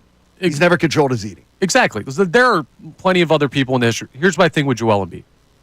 Moved across the world to come here, barely spoke the language, started playing the sport in high school, and was a very late, he did not grow up with this, I'm going to be a professional athlete thing. Correct. Zion Williamson was a guy whose highlight tapes in high school were out there. He was the next big thing forever. Ben Simmons, guys like that. No, they were Ben Simmons had that documentary. Ben Simmons was born to be a basketball player. He always knew it. That was his goal in life. Joel Embiid, he kind of fell into this because he got discovered in a camp. So it's not like he came up through all these great programs and AAU circuit and organizations and was told the right way to do stuff. He is a bit of an anomaly in that he found the sport late, came into an organization that I think did him a disservice with what they let him get away with. I think it's a little bit more understandable to say more people had to point Joel Embiid in the right direction than your average professional athlete. And that leans more towards the organization. It's not the first person is still him. right? He knew he was being paid. Well, yeah. The first person, yes, I mean, yeah, but it's not as cut and dry as some other guys. Yeah, but the first responsibility is always personal responsibility. I got and he you. didn't have it. I'm not absolving him. And he didn't have it for like 3-4 years. Yeah, I'm not absolving him. I'm just saying his situation is unique compared to the average guy that you question why are they doing things the way that they are. And a lot of stuff with the Sixers has been unique over the past decade or so in the Joel Embiid era. We could talk about that one all day. But I want to get back to that Eagles conversation and add something else in here with the NFL. Do some homework here in the break because I have an interesting question for you. And you out there listening as well, you can chime in 610-632-0975 on the phone line or text line. There's been a lot of talk about NFL rule changes. I'm going to give you the opportunity to propose one of your own. As we come back next here on Kincade Salciunas, I'm Connor Thomas in for Andrew Salciunas, John Kincade alongside me, Brendan Gunn on the board. We're back for more after this here on 97.5 The Fanatic. Fanatic Sports Update. Where will the Eagles draft? I'm Brendan Gunn with your Fanatic Sports Update. We're now just 2 weeks into free agency, and the Eagles have seen some players go. They've added a couple pieces as well, and that's going to continue on the secondary free agent market all offseason long. But all eyes are now on the NFL draft, and the Eagles hold the 32nd overall pick in the first round. For now, ESPN's Tim McManus joined the best show ever yesterday and said there's a chance the Eagles move off that pick. They'll look to move up a few spots if they see that a quarterback is, team wants to come in at 32, they can move back. So as we know with Roseman, options are on the table. He is not averse to trading. He's about as active GM when it comes to that. The Flyers dropped a tough one last night to the Washington Capitals by a score of 3-2. They continue their road trip tomorrow against the Dallas Stars. Puck drops at 2 p.m. tomorrow afternoon. That game can be heard right here on The Fanatic. The Sixers, they're playing their fourth of 6 straight road games tonight against the San Antonio Spurs. Tip-off for that one's at 8 p.m. tonight. You can also catch that game right here on The Fanatic. We are now less than 1 week away from opening day in baseball, and the Phillies open their season next Thursday in Washington to take on the Nationals. Then the home openers Monday the 31st against the Colorado Rockies. And the first round of the NCAA tournament continues on today. Let the March Madness roll on. This update was brought to you by Rapid Radios. Rapid Radios are instant push-to-talk walkie-talkies offering national LTE coverage. For a limited time, go to Rapid Radios now for 60% off and free UPS shipping. Add code radio to get an extra 5% off. I'm Brendan Gunn on the home of the 76ers and the Flyers, 97.5 The Fanatic and 97.5thefanatic.com. Philadelphia Sports.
for the week. Andrew Salciunas will be back at 8:30. And we had a lot of interesting conversation throughout the show so far today on the Eagles, the Phillies, the coaching hierarchy in the city right now, and how you come to the determination of where these guys are ranked. So there have been a lot of things to get in on the text line for 610-632-0975. What are your thoughts on our most recent Phillies conversation about the Philly that's most likely to play over expectations? I'd like to get some thoughts on that as well. But I gave you guys some homework, and I'm interested where you go with this, because there's been a lot of talk this offseason about NFL rule changes here in Philadelphia. Now, one of them has obviously taken the top spot, which is the Packers' proposal of the banning of the tush push. But there's also been a proposal from the Lions to eliminate automatic first downs for defensive holding and illegal contact, which you exposed from doing your research. That's totally self-serving. Yeah, they had the most of those penalties last year by a pretty wide margin. Which is crazy, the amount. The Eagles also proposed one on changing the overtime rules in the regular season to reflect the new postseason overtime rules. Now, I'm interested in where your guys' mind goes on this. If you could propose an NFL rule change, what would you propose and why? I would, the running out of bounds where you... The guys, if you're pushed out of bounds, you get they'll 15. They'll run the clock. Oh yes, with the running. Yeah, of you the have clock. to be going forward. You got to be going forward and all that and everything. Laterally. I think to me, I would tweak that one. Yeah, a little bit. Would have a problem with that. The one thing is I would make the play clock shorter between plays. The 35-second clock or whatever it runs at. I would knock that down another 5 seconds. Does that equate to better football? I think it equates to more plays, and it equates to less dawdling around.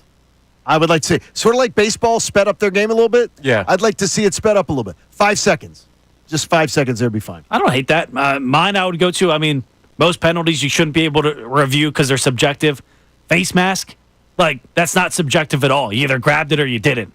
That's a huge penalty. So that's missed way too often. Does that have to be reviewed? Don't stop it. Have somebody upstairs. It's a matter of seconds. It's a face mask. Yeah, an auto right review away. from up in the booth. If there is, you can call a face mask from the booth if it's a clear and evident one, you're saying? Yeah, exactly. Just correct it.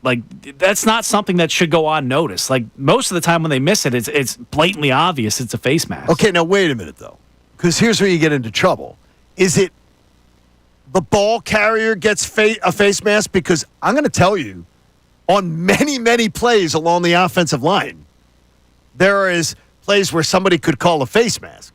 I guess it's a slippery slope. I was more so thinking with the ball carrier. Okay, so ball. Well, if you said that, I'd be in on your. Yeah, I'd be in on it. You can restrict it to just the player carrying the ball at any given time. I'm going the opposite direction. I'm taking something away. And you're listening to 97.5 The Fanatic, WPEN and WPEN HD1 Burlington, Philadelphia, Beasley Media Group station, broadcasting live from the Comcast Business Studio, powering possibilities. What do you take it away? This is tricky, so I need to lay this out the right way because I am in favor of player safety. I do not want any players to be in unnecessary harm, especially with hits to the head. But the one rule that I would propose to have removed from the game is the hand contact to the head of the quarterback. I always thought that was a dumb rule. Now, if you get them in the face mask area or anything like that, something that would affect the vision, something where your hand could go through the helmet, I think you have to have a little bit of feel on that one. That is still a penalty of roughing the passer. But when you see a hand come swinging by and just swat the top of a guy's helmet, that's not something that, compared to contact in football, that is minimal. But how many times do you see a ticky-tack touch of the helmet by a defensive lineman that doesn't affect the play, or a guy's already being sacked, and all of a sudden it's 15 yards? Yeah, I think the refs know it's silly, but the way the rule's written, it's you have to call it. I would rewrite that rule. And I don't know what the exact verbiage is of that, but I think that that's always been one of those plays that people look at and say football's becoming too soft. That doesn't, if you remove it, add to the danger of the game. Cousin Matt texts in. How about illegal man downfield when the offensive lineman is nowhere near the play? Is not engaged in the play. But with the man downfield, it's because most of the time it's it's like an RPO at this point in time in 2025.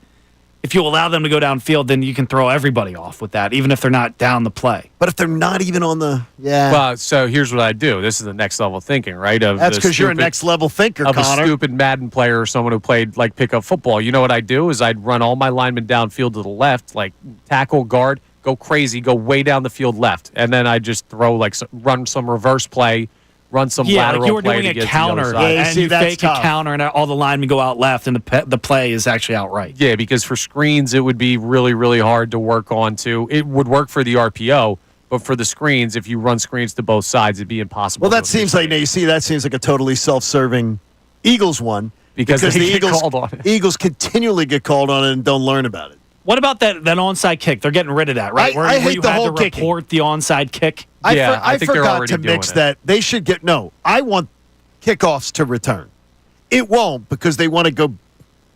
I don't know what mom got involved in the rules committee, but I hate the kickoff. Do you really mind the dynamic stupid. kickoff thing At that some much? point, you It's know what you're stupid. getting into. Like, you're going out there. Nobody wants anybody to get seriously hurt. But I don't remember that There were too many what were the injuries serious on a hurts on kickoff. kickoffs? Exactly. Like, they're not doing the wedge blocks anymore. Yeah. Like, they're not doing any of that. I mean, why? It takes away a dynamic part of the game, an advantage part of the game, and it also takes away the, to me, the element of surprise and things. It's Now, terrible. the That's onside, terrible. the onside kick thing, completely agree with you. And I don't know But how. even the onside kick in that, under the new dynamic, Right, you'd have is to terrible. basically show that you're going to do it. My thing, if you want to go back for the onside kick thing, totally agree. I did not have a single point this past year where I saw a kickoff and I was like, "Yeah, I don't like that." Like You did- you liked it? It didn't make that big of a difference to me. like the kickoff to me. Was there one kickoff return for a touchdown this year? I believe? Absolutely, there were some No. monsters. Now, from the Birds, I can't recall. No, I thought there was one. Dude, the Dallas Cowboys Washington Commanders game where Turpin took the ball after the Commanders tied the game Yeah. and he takes the next kickoff to the house to basically give Dallas that It win. was much more, though, much down this year, that part of the game. I'd imagine so. Kickoffs didn't create, the same I energy. don't remember a lot. I want to see him, but I think that's just I like the way it used to be. I don't think there were that many kickoff returns for a touchdown with the old kickoff the year before. Like, the kickoff is inherently a boring play. So they're trying to make it safe because it's the place that they But can kind of it doesn't have to be, though, a kickoff return for a touchdown.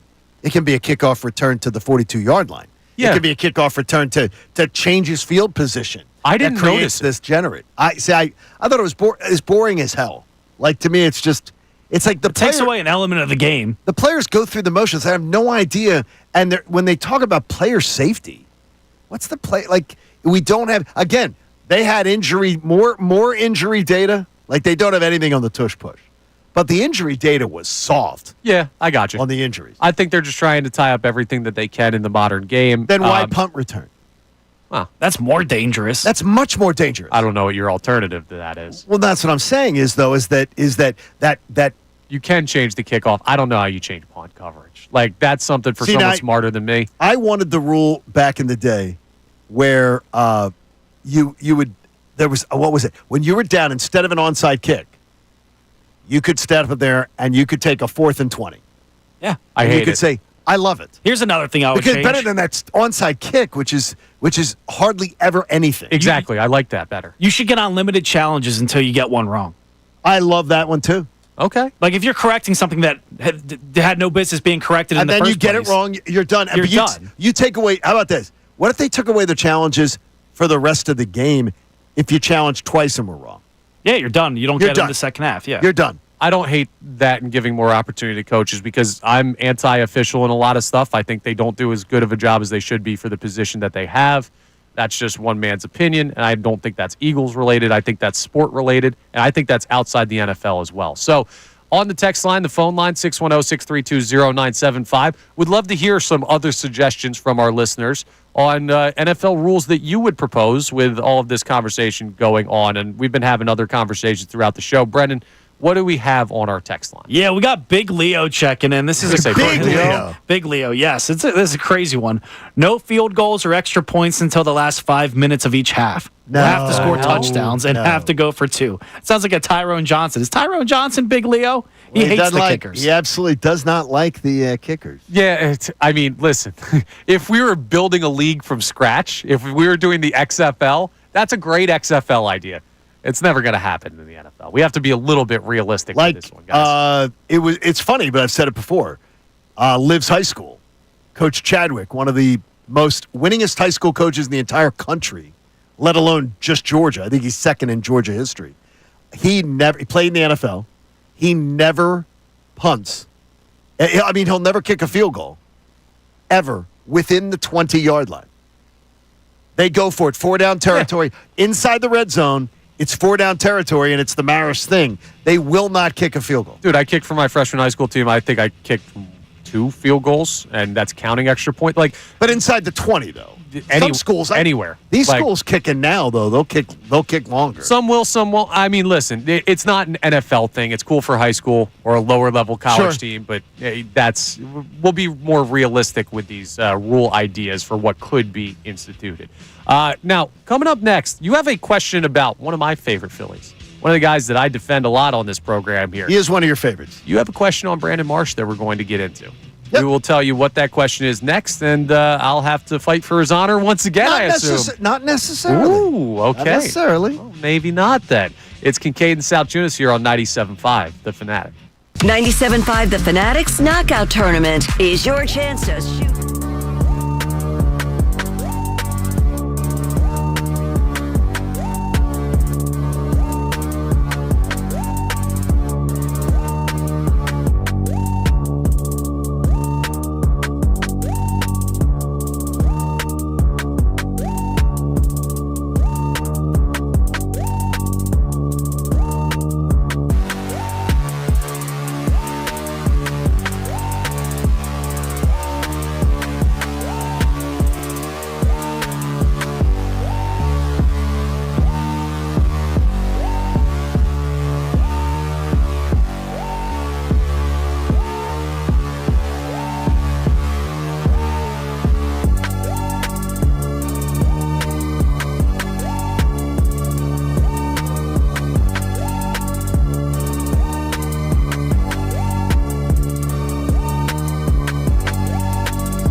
had a little bit of Phillies news besides the Ranger Suarez back stiffness. We talked about that yesterday, and that is definitely a problem for the Phillies rotation. It's a question that we're going to be watching now. They believe it's not as serious with Ranger Suarez as what it was during last season. How do they determine that, by the way? Like, when I heard Rob Thompson say that, I was a little baffled. Like, Probably just a feel thing. Okay, hopefully he's going to be okay. Yeah, it could Ranger be like is just like last year could have been like my back is bothering me, and this year it doesn't feel quite right, and they're like, okay, out of an abundance of caution, we're going to have you skip a start in spring training, and we'll see how it all plays out. I mean, I think it's similar to the Matt Strahm situation where they're going to be very, very careful considering how early in a long season it is, but that's something to keep an eye on. But the other point of Philadelphia Phillies news, besides that and Garrett Stubbs going to AAA, Rafael Marchand will be the backup catcher, was it seems that Brandon Marsh is being anointed as the starting center fielder for the Philadelphia Phillies. And, John, you have thoughts. I feel like he's being anointed. And he's done nothing in his major league career to be anointed. To say, 140 days, you're going to be the center fielder. He's done nothing to earn that, as far as to be able to say he's going to be okay. Righties, lefties, whatever. And I got people that'll say, well, but in spring training, he's been, look, that's fine. If you want to say to me that in the course of the year, you may move to that decision that he's earned it, he didn't earn it in spring training. He didn't earn it, and he hasn't earned it his entire career. So I understand wanting to double down on it. As I say, he's not a bad center fielder at all. I feel good with him out there. He's not your best option. But I saw a guy last year in center field who was asked, who before the year was told, if he hits 240, Johan Rojas, we'll take that glove, and he hits 240, we'll take it. And then he did it, and it's not good enough. I don't believe that this is the smartest thing in the world. Okay, so I want to see him. By the way, I do believe he can. I do believe he has it in him to do it. I got to see it. So maybe Rob Thompson will give him 14 games. Real quick, though, to prove this? Did Johan Rojas live up to that reputation in the field last year? Because there were some times when he was dogging it. I don't know about I don't know about dogging it. He had a couple. I wouldn't say dogging. I wouldn't say dogging it. He had a couple times where he misjudged balls, sure, but he was still a freaking dynamic center fielder and a better option in center field than Brandon Marsh. So a better defensive center fielder than Brandon Marsh. He tracks better defensive option. Yes, better defensive option. Oh, and by the way, though, again, last spring, lie detector, everybody. If he hits 240, we're fine with it. We'll be okay with it. And then they kept moving the bar. No, we're still not doing this. Still not doing that. Much better on the base paths? He was much better the second half of the year. Johan Rojas was terrible on the base paths to start last season. Hey, again, it is every bit the opportunity for Brandon Marsh. He deserves a chance to show what he can do. Yeah, so I don't want him annoyed. They're like, he's the everyday center fielder now. I'm like, wow. Well, I'll say two things about that. One, there is no chance that the Phillies have made that determination for the entire year right now. They may say that going into the season, but Brandon Marsh is not a player to the caliber that they're going to say, struggles aside, we're sticking with this guy. If he is having a rough month or two or three or whatever they let it get to, there will be a point this year where if he is not cutting it, they will go with a different option. Like, he will not just continue to go out there if he's hitting 220 and striking out to the level that he did down the stretch last year. So I don't think he's like locked into that position for the year. Here's the only thing I say to you on that is that that's not what they showed us last year. They stuck with him they kept giving him opportunities when he was absolutely atrocious at the plate. And that brings me to point number 2. What other option do they have? Like, really, what other option would you rather have in center field than Brandon Marsh? Well, Rojas is a great defensive center fielder. The guy hasn't proven he can hit a lick at the major league level. Like, he hit exactly what they asked him to do in spring training, and I have the quotes. I understand. So I don't I'm agree talking with you. Me. I'm okay. Well, if that's what the organization said they wanted to see from him. He did it. Okay. Well, if he's going to go out there and hit 240, that is not enough. Okay, that's where we're at now in this moment. Now, maybe it was last year at the start of the season to prove, okay, we can have this guy on the roster.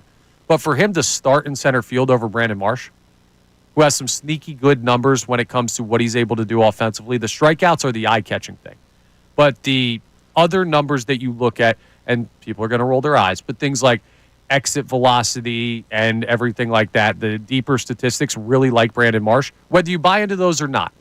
There's a school of thought. I just buy into his play. I mean, and is a spreadsheet can tell me one thing. My two eyes can tell me enough. I got you. Well, my two eyes tell me Brandon Marsh is levels above Yohan Rojas as a hitter at the major league level. Levels above. And with a lot more opportunity. So I got to see Yohan Rojas when he gets the opportunities that Brandon Marsh has got. I got you. And if Brandon Marsh struggles, Yohan Rojas will get those opportunities. But you don't have anyone else outside of Rojas who could have even feasibly competed for a starting spot in the outfield on this team, which says more about the Phillies offseason than it does. Well, that's what I'm saying to you is this is an entire – you had all off season to go find somebody. I got you. And by the way, you can find people better than Brandon Marsh. You absolutely can find center fielders better than Brandon Marsh or more talented players. And I do believe there is a player coming up who will end up being more talented. Whether he's coming up later this year or not, you've got a guy in Crawford who will be better. Yeah, I don't put him there. I don't think you see Crawford this year. I do think that they'll hold him. He looks great as a prospect. We will see how that continues to progress. I don't know that it's fair to say you could find players out there better than Brandon Marsh with the way this offseason went. Like, you got to look at the guys who are available. And well, you don't know who's available. Dave Dombrowski knows. We do not know I'm talking about free agency. No, I understand that, but I mean, there's trades too. There's going to another minor league system and finding somebody who is ready for Major League Baseball. Yeah. And you can make a deal. Dave Dombrowski knows these. We don't know these. I know Bill and Mike go back and forth on this all the time. And Mike will be like, who did you want him to get? And Bill's like, he's the general manager. You don't know who's available because we don't make those calls. Yeah, well, then it's unfair to assume one way or another, which makes it therefore unfair to say, well, they could have found somebody better than Brandon Marsh. We don't know that for sure. You may think so. If they don't, I need a new president of baseball operations next year. If they don't, if they can't improve something like that, if you can't find better, I got to tell you, it's because you don't want to shake something up. They brought in a starting left fielder that's going to be different than last year's. They made a change to the outfield. You inspired by that move to left field? I like the Max Kepler. I like it. Don't love it, like it. They don't have to inspire me. You know who needs to inspire me? Bryce Harper, JT Realmuto, Nick Castellanos, Kyle Schwarber, the guys in the pen, the guys in the rotation. I don't need the left fielder to inspire me. The stars on this roster need to inspire me. Trey Turner as well. Corner outfield's power would be nice. That's usually Max Kepler has power. You don't have to worry about that. You have to worry about the rest of the equation. Correct. Now, I don't want this to be a bad conversation. And I don't want to push you out of the way that you're feeling right now. But I wonder how long something lasts. We've had a lot of joy recently in the city of Philadelphia when it comes to our sports scene, thanks to our football team. But I want to know how long that feeling lasts. I will lay out for you the question in the easiest possible way. Coming up next is Kincade Salciunas here, 97.5 The Fanatic. Fanatic Sports Update. Eyes on the NFL Draft. I'm Brendan Gunn with your Fanatic Sports Update. We're now just 2 weeks into free agency, and the Eagles have added some players. They've seen some go, and that's going to continue during the second wave of free agency as well. But all eyes are now on the NFL Draft, where the Eagles hold this 32nd overall pick in the first round. For now, ESPN's Tim McManus joined the best show ever yesterday and said there's a chance the Eagles move off that pick. They'll look to move up a few spots if they see that a quarterback is, a team wants to come in at 32, they can move back. So as we know with Roseman, options are on the table. He is not averse to trading. He's about as active GM when it comes to that. The Flyers dropped a tough one last night to the Washington Capitals by a score of 3-2. They continue on their road trip tomorrow against the Dallas Stars. Puck drops in that one tomorrow afternoon at 2 p.m. That game can be heard right here on The Fanatic. The Sixers, they're playing their fourth of 6 straight road games tonight against the San Antonio Spurs. Tip-off for that one's at 8 p.m. You can also catch that game live right here on The Fanatic. We're now just less than 1 week away from opening day around baseball, and the Phillies open their season next Thursday against the Washington Nationals, and then they come home Monday the 31st to open up their homestand against the Colorado Rockies. And the first round of the NCAA tournament continues on today. Let the March Madness roll on all weekend long. This update was brought to you by the BetParks online casino and sportsbook app. Play your favorite casino games and bet on sports on the BetParks app. You love to play, you play to win. You bet BetParks. Must be 21 and in PA or New Jersey. Gambling problem? Call 1-800-GAMBLER. I'm Brendan Gunn on the home of the 76ers and the Flyers. 97.5 The Fanatic and 97.5thefanatic.com. Ricky Batalico. Why can't you be that team that gets that stroke of luck? It happens to everybody somewhere down the line, whether.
Don't kill me for this conversation that we're going to have coming up, because I'm not trying to force you into being less happy. If you've listened to me on these airwaves, you know I would never do that. I like to celebrate everything.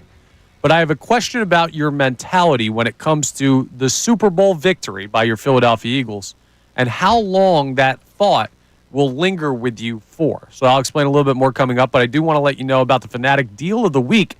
You can check it out on 975thefanatic.com. Get two $50 point cards for the price of one to Arnold's Family Fun Center in Oaks, PA. You can enjoy go-karts, mini golf, bowling, and more action-packed excitement for all ages at Arnold's.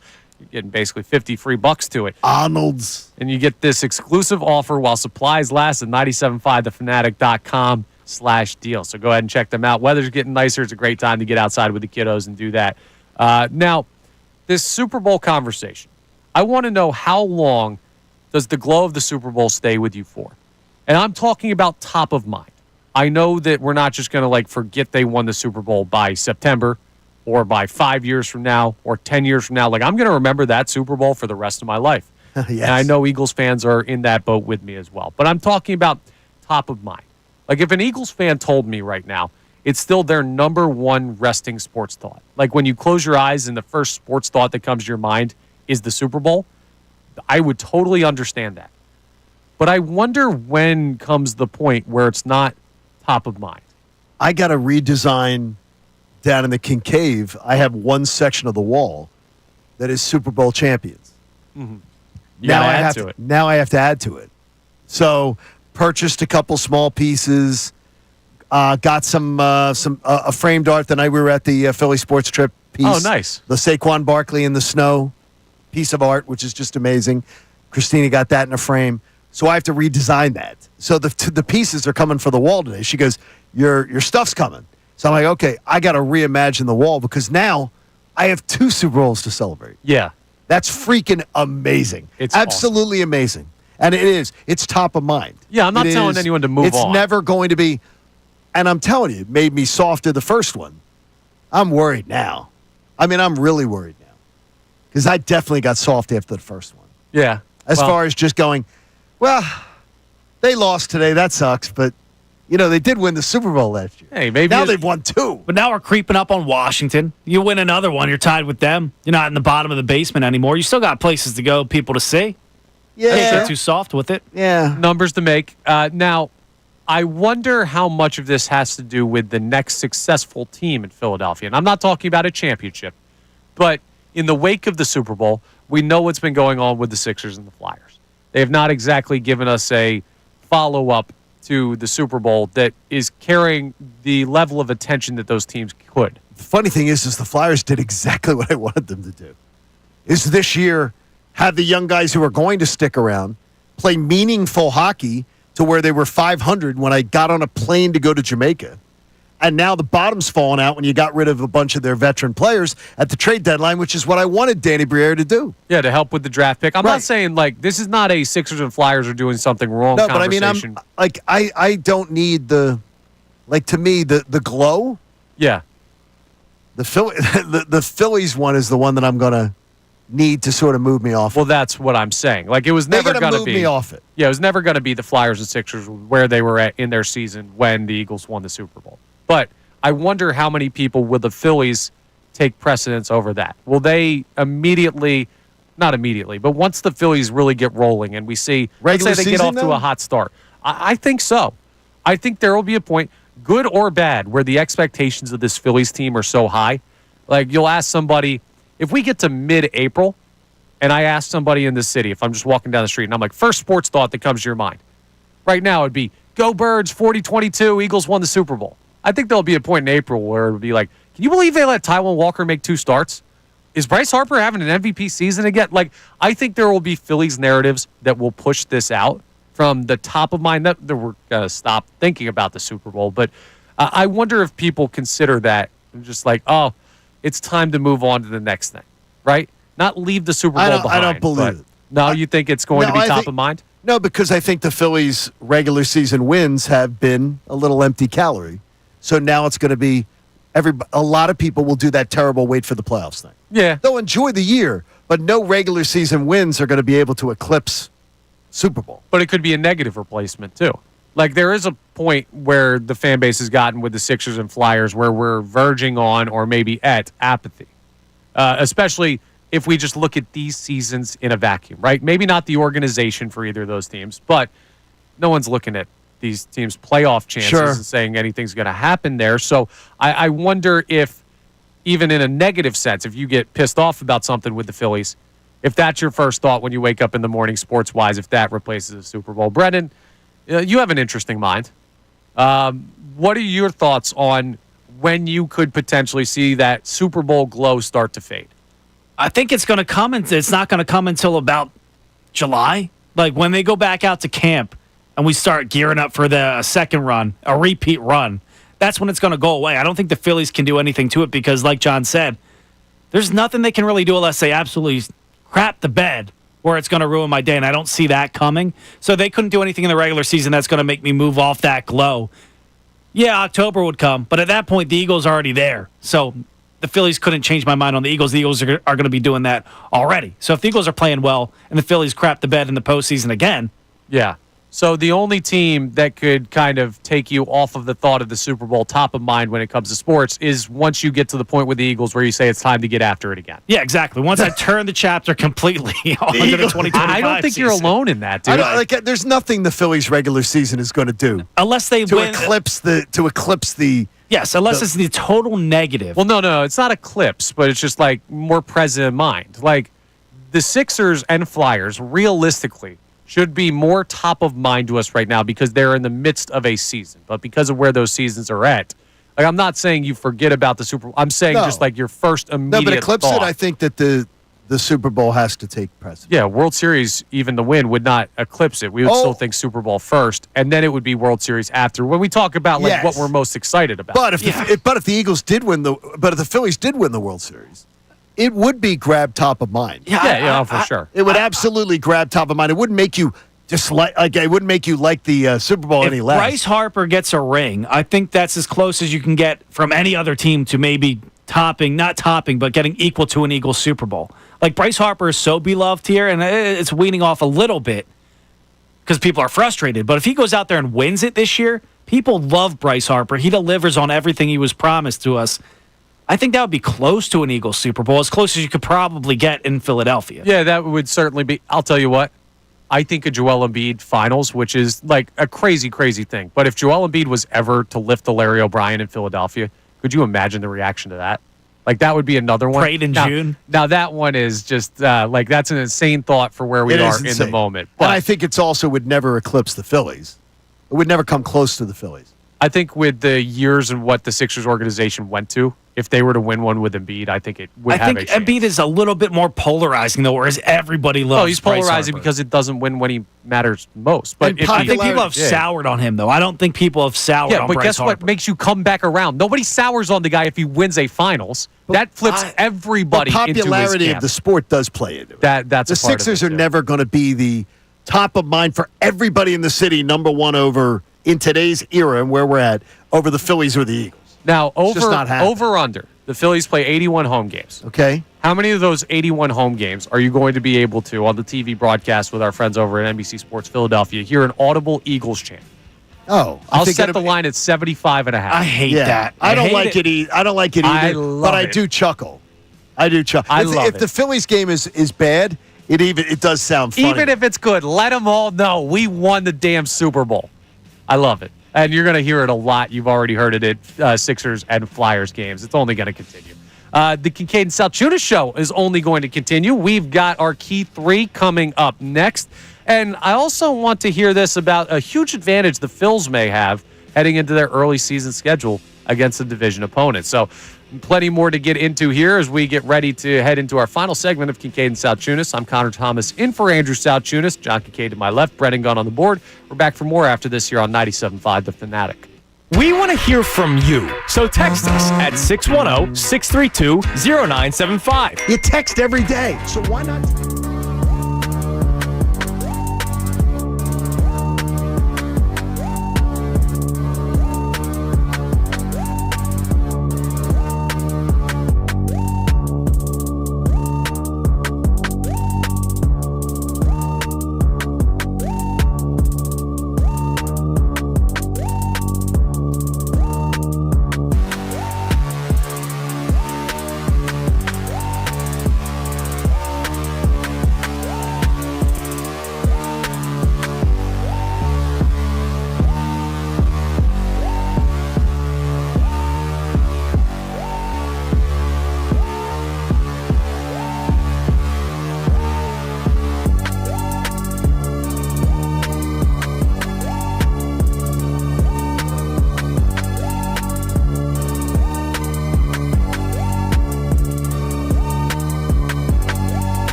Thomas sitting in for Andrew Salciunas, who will be back on Monday. We'll be back to the normal crew here on Kincade Salciunas. It's been a fun Normal week. is a relative You word. call me weird? Yeah, It's a relative I've called word. you weird multiple times in the show already.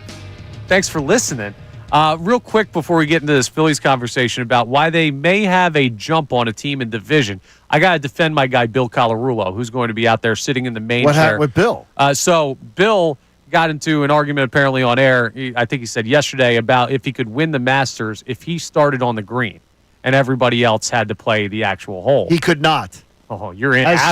You're absolutely incorrect. No, he could not. As somebody who has been on that course 20 times. You don't think you could 3-putt majority of the holes? No, you absolutely could not. You absolutely could not. There's no chance that somebody is what's Bill? A 10 handicap, something like that? I'd probably put him closer to 16. Okay. Higher than that? Yeah. Really? Yeah. Wait a minute. Bill's going to come in like where I shoot? I thought Bill's much better than me. Dude, you could be a 20 handicap. No. You're going to win the Masters. No, you're not. First of all, there's nothing like it as far as being there for years, broadcasting down there, and getting to cover Masters, which was freaking unbelievable.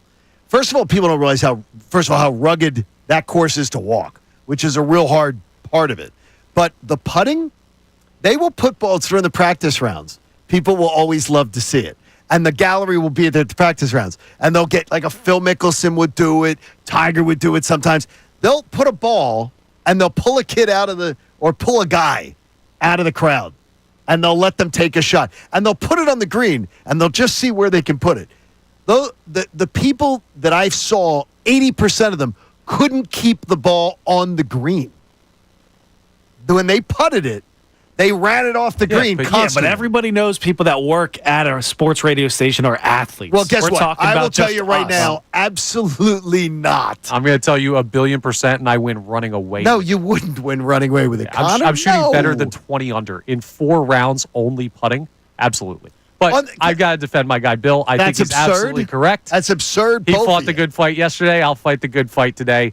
If you're a golfer, All right. I think you know. We're going to do this on a good course in Philly and see what Connor shoots.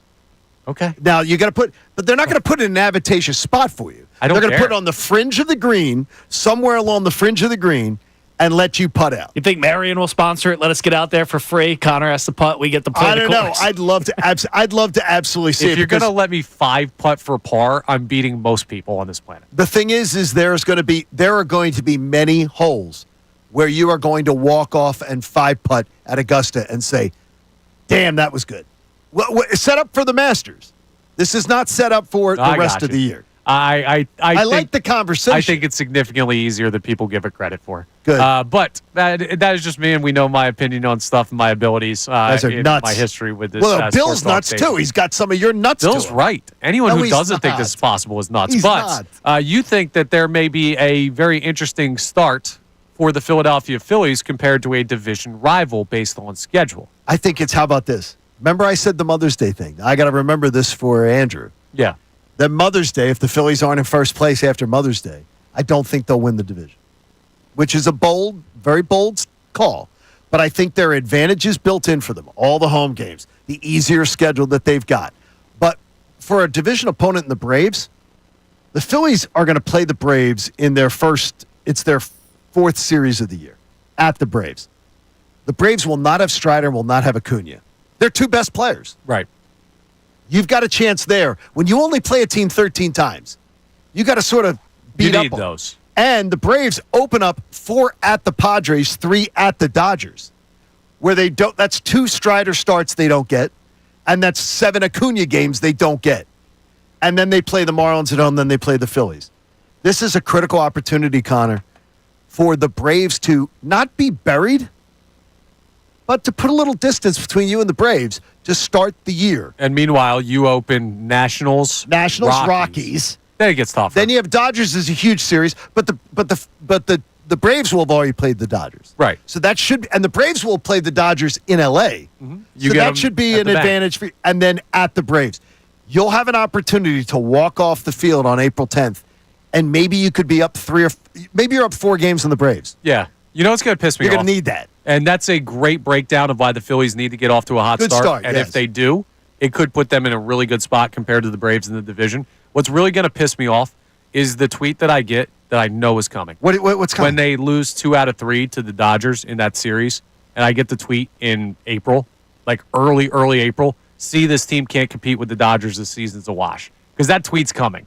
And it's just, I know. There's going to be somebody that says, See, they fared well against the Dodgers, though. So was it fair to say if the Phillies go out there and take 2 out of 3, let's not get ahead of ourselves either? It's not fair to say anything in April. Didn't they sweep the Dodgers last year at home? I don't think they. I thought it was going into the All-Star break. They did, and then they got swept by the A's. I thought they won won 3 out of 4. I think. I think it was a 3 out of 4. They got a series. great. They did well against the Dodgers, though. Yeah, I mean, to listen, me, as you well point out, it might matter, it might not. But if it's terrible, it doesn't mean, or if it's great, it doesn't mean you're going to beat the Dodgers. I just know that reaction's coming because so much focus is on the Dodgers this year. That will be, though, a really fun early series for the Philadelphia Phillies when normally you don't see them. Like the big early series for this team is normally like a first 3 series matchup with the Braves. Feels like they always get Atlanta early for one and then don't play them for another 2 months. To actually have the Dodgers coming into Citizens Bank Park, get your tickets now, folks. They swept the Dodgers.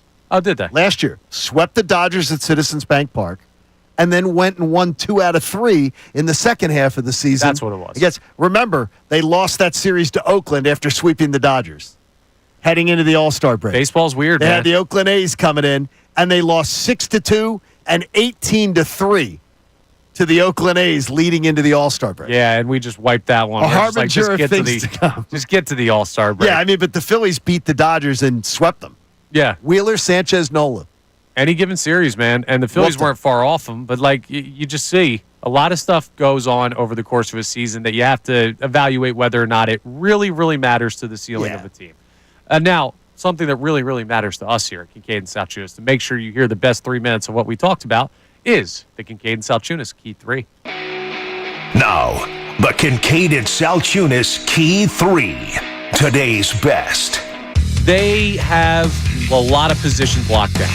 The fact that edge rusher, just 2 weeks after we were worried about the position, is not on either of our lists is credit to what Howie Roseman has done. The fact that corner is not on my list is credit to what they did in the draft last year and how those players can project to at least carry some of the weight that guys like Darius Slay, Isaiah Rodgers, leaving this city. I'll throw James Bradbury in there too, just because he was part of the room. But just losing 3 guys that could play that position from a roster, that's a position that's going to need help. I think they may already have it in-house. The Eagles are very well set up, but I want to know where the fan base sits as we hit kind of the plateau, the doldrums of the NFL offseason.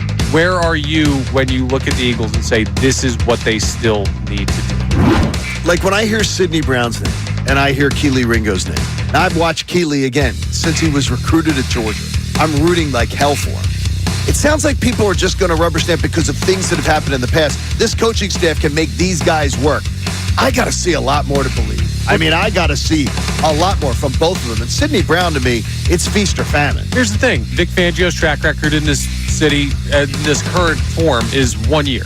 Yeah, it's 1 year. I haven't seen enough. And in 1 year, he's made miracles happen. He has. So, I can't believe he's going to have a 100% hit rate. You don't have to, right? But if anybody does right now, they do have the data on their side. So you can believe, you can allow yourself to dream while also looking at the reality that it probably won't be that way forever. Sure. That's a lot with the Philadelphia It's Eagles a lot right of dreaming. now. I just think that Adam Thielen was honestly, he was the only guy that made Cooper, run around like a chicken with his head cut off. He's the only one that managed to get his head, and that is one of the most veteran, savvy wide receivers. Not the most skilled, but a guy who gets down in the zone. Oh, scrappy. And scrappy and just knows how to do it. He's the only one that I saw all year do it to Cooper DeJean. Yeah, you're absolutely right. And I personally would like to see Cooper DeJean stay in the slot. But I'm me, and Vic Fangio is a Super Bowl winning defensive coordinator with like 40 years of NFL experience. So if we roll into training camp, and I don't want to say something today and then have to backtrack on it because Vic Fangio flipped him around, because I am in deference to Vic Fangio right now after what he did. Okay, I get that you are with Vic Fangio, but you personally, I'd like him in the slot. You can understand if Vic tells us he's going outside, we will all go, okay, got to give him the benefit of the doubt. But you don't want it. I don't want it. I think that could be a game changer for the Eagles defense that honestly hasn't been there in a long time. The Diamondbacks are like sneaky a top 5 team in the National League. And if they get hot at the right time, they've got some pitching. They've got some players. I know that brings up nightmares for Philadelphia Phillies fans, but the National League may be deeper than we give it credit for because we're so worried about the top of the heap. And if you struggle in the division against tough teams like the Braves and the Mets, hey, watch out where you end up in the standings. The Phillies need to be first or second in the NL East, no doubt, because I don't think 3 teams are making the postseason out of the East. And that might be a crazy take considering the talent of the top 3 teams. There it is, the Kincade Salciunas Key 3, the best 3 minutes of today's show. When you hear that again on Monday, you are going to hear Andrew Salciunas in that as he will be back from Clearwater. But it has been a fun week filling in with you, Johnny, and sitting in here in the studio. Well, you're here every day. Well, yeah, but I'm in that room. It's nice to be in this room. It's a whole different feel. It's like when you rearrange your bedroom and you just move your bed to like the corner instead of the middle of the room, and you're like, wow, this feels like a totally different room. So much room for activities. Damn right. What, video games? Oh, it's a line from it's a line from Brothers. Oh, yes. I didn't even think about that. Yeah. I just hearing your boy Bill Colarulo out there. I did not know. I thought Bill was a better, he says he sucks. The funny thing is he says he sucks and he writes down roughly the same number I write down on 18 holes. So he's right. I don't consider myself sucking. No. Is that the average just to do that, for the average guy going out, I'm playing tomorrow. If you write down less than 100, you're better than 50% of golfers. Yeah. If you don't write down 100, you're better easily than 50% of golfers. What I find is the people who cheat about their scores. People who hit a ball out of bounds off the tee, and then I'll just take a drop. Kirby Smart got caught doing that. Got caught I'll just take the drop where it went out and shoot from there. No, you got to shoot 3 from the tee box. You got to play by the rules. Yeah. I don't think a lot of people know how to score golf. Well, listen, you don't have to worry about how to score golf properly when you start on the green and 3-putt every time, and the worst you can make is a par. Connor, you would 18 holes, you would 3-putt at Augusta. If it's set up for the Masters, you would 3-putt. They would be your best holes. All right, well, you got connections. Best holes. I don't have connections to do that. Get me on Augusta. I'll do it. I'm going to tell you, there's places here in town you couldn't do that. Yeah, well, you do have some connections to some great companies here in Philadelphia who have helped us out with something special. Like our friends, the Davis CPA Group. Ron Davis just sending along our taxes. Uncle Sam getting in our pocket a little bit, but Davis CPA Group will always have you covered. They make a donation, too, to the American Association for Cancer Research. You can do it at 975thefanatic.com/AACR because cancer research saves lives. Johnny, we're heading into the last weekend without Phillies baseball until hopefully close to November. I am so excited. It's going to be awesome. The Eagles, by the time that Phillies season starts, we're already going to be under a month till the NFL draft. Guess what, folks? If you think stuff is slowing down in this city now that we've gotten to the quote-unquote spring or summer or whatever you want to call it this time of year when it comes to the sports calendar, we are going to have a lot of great stuff for you as we continue to forge toward baseball season here on Kincade and Salciunas. The Mike Missanelli Show is coming your way next with Bill Colarulo and Ray Dunn filling in. Mike out for the day, so Sean Rodman will be on the board, and they've got some outstanding stuff that they want to talk to you about when it comes to the Eagles and the Phillies who are about to get their season started. So you're not going to want to go anywhere. Trust me, I told you yesterday, your boss will forgive you because the tournament's going on. Tournament on the screen or maybe the YouTube dual screen, and go ahead and put those earbuds in and listen to 97.5 The Fanatic all day. Enjoy the tournament. Make some winning bets this weekend if you're so inclined. And we will talk to you again on Monday on the next edition of Kincade and Salciunas right here on 90.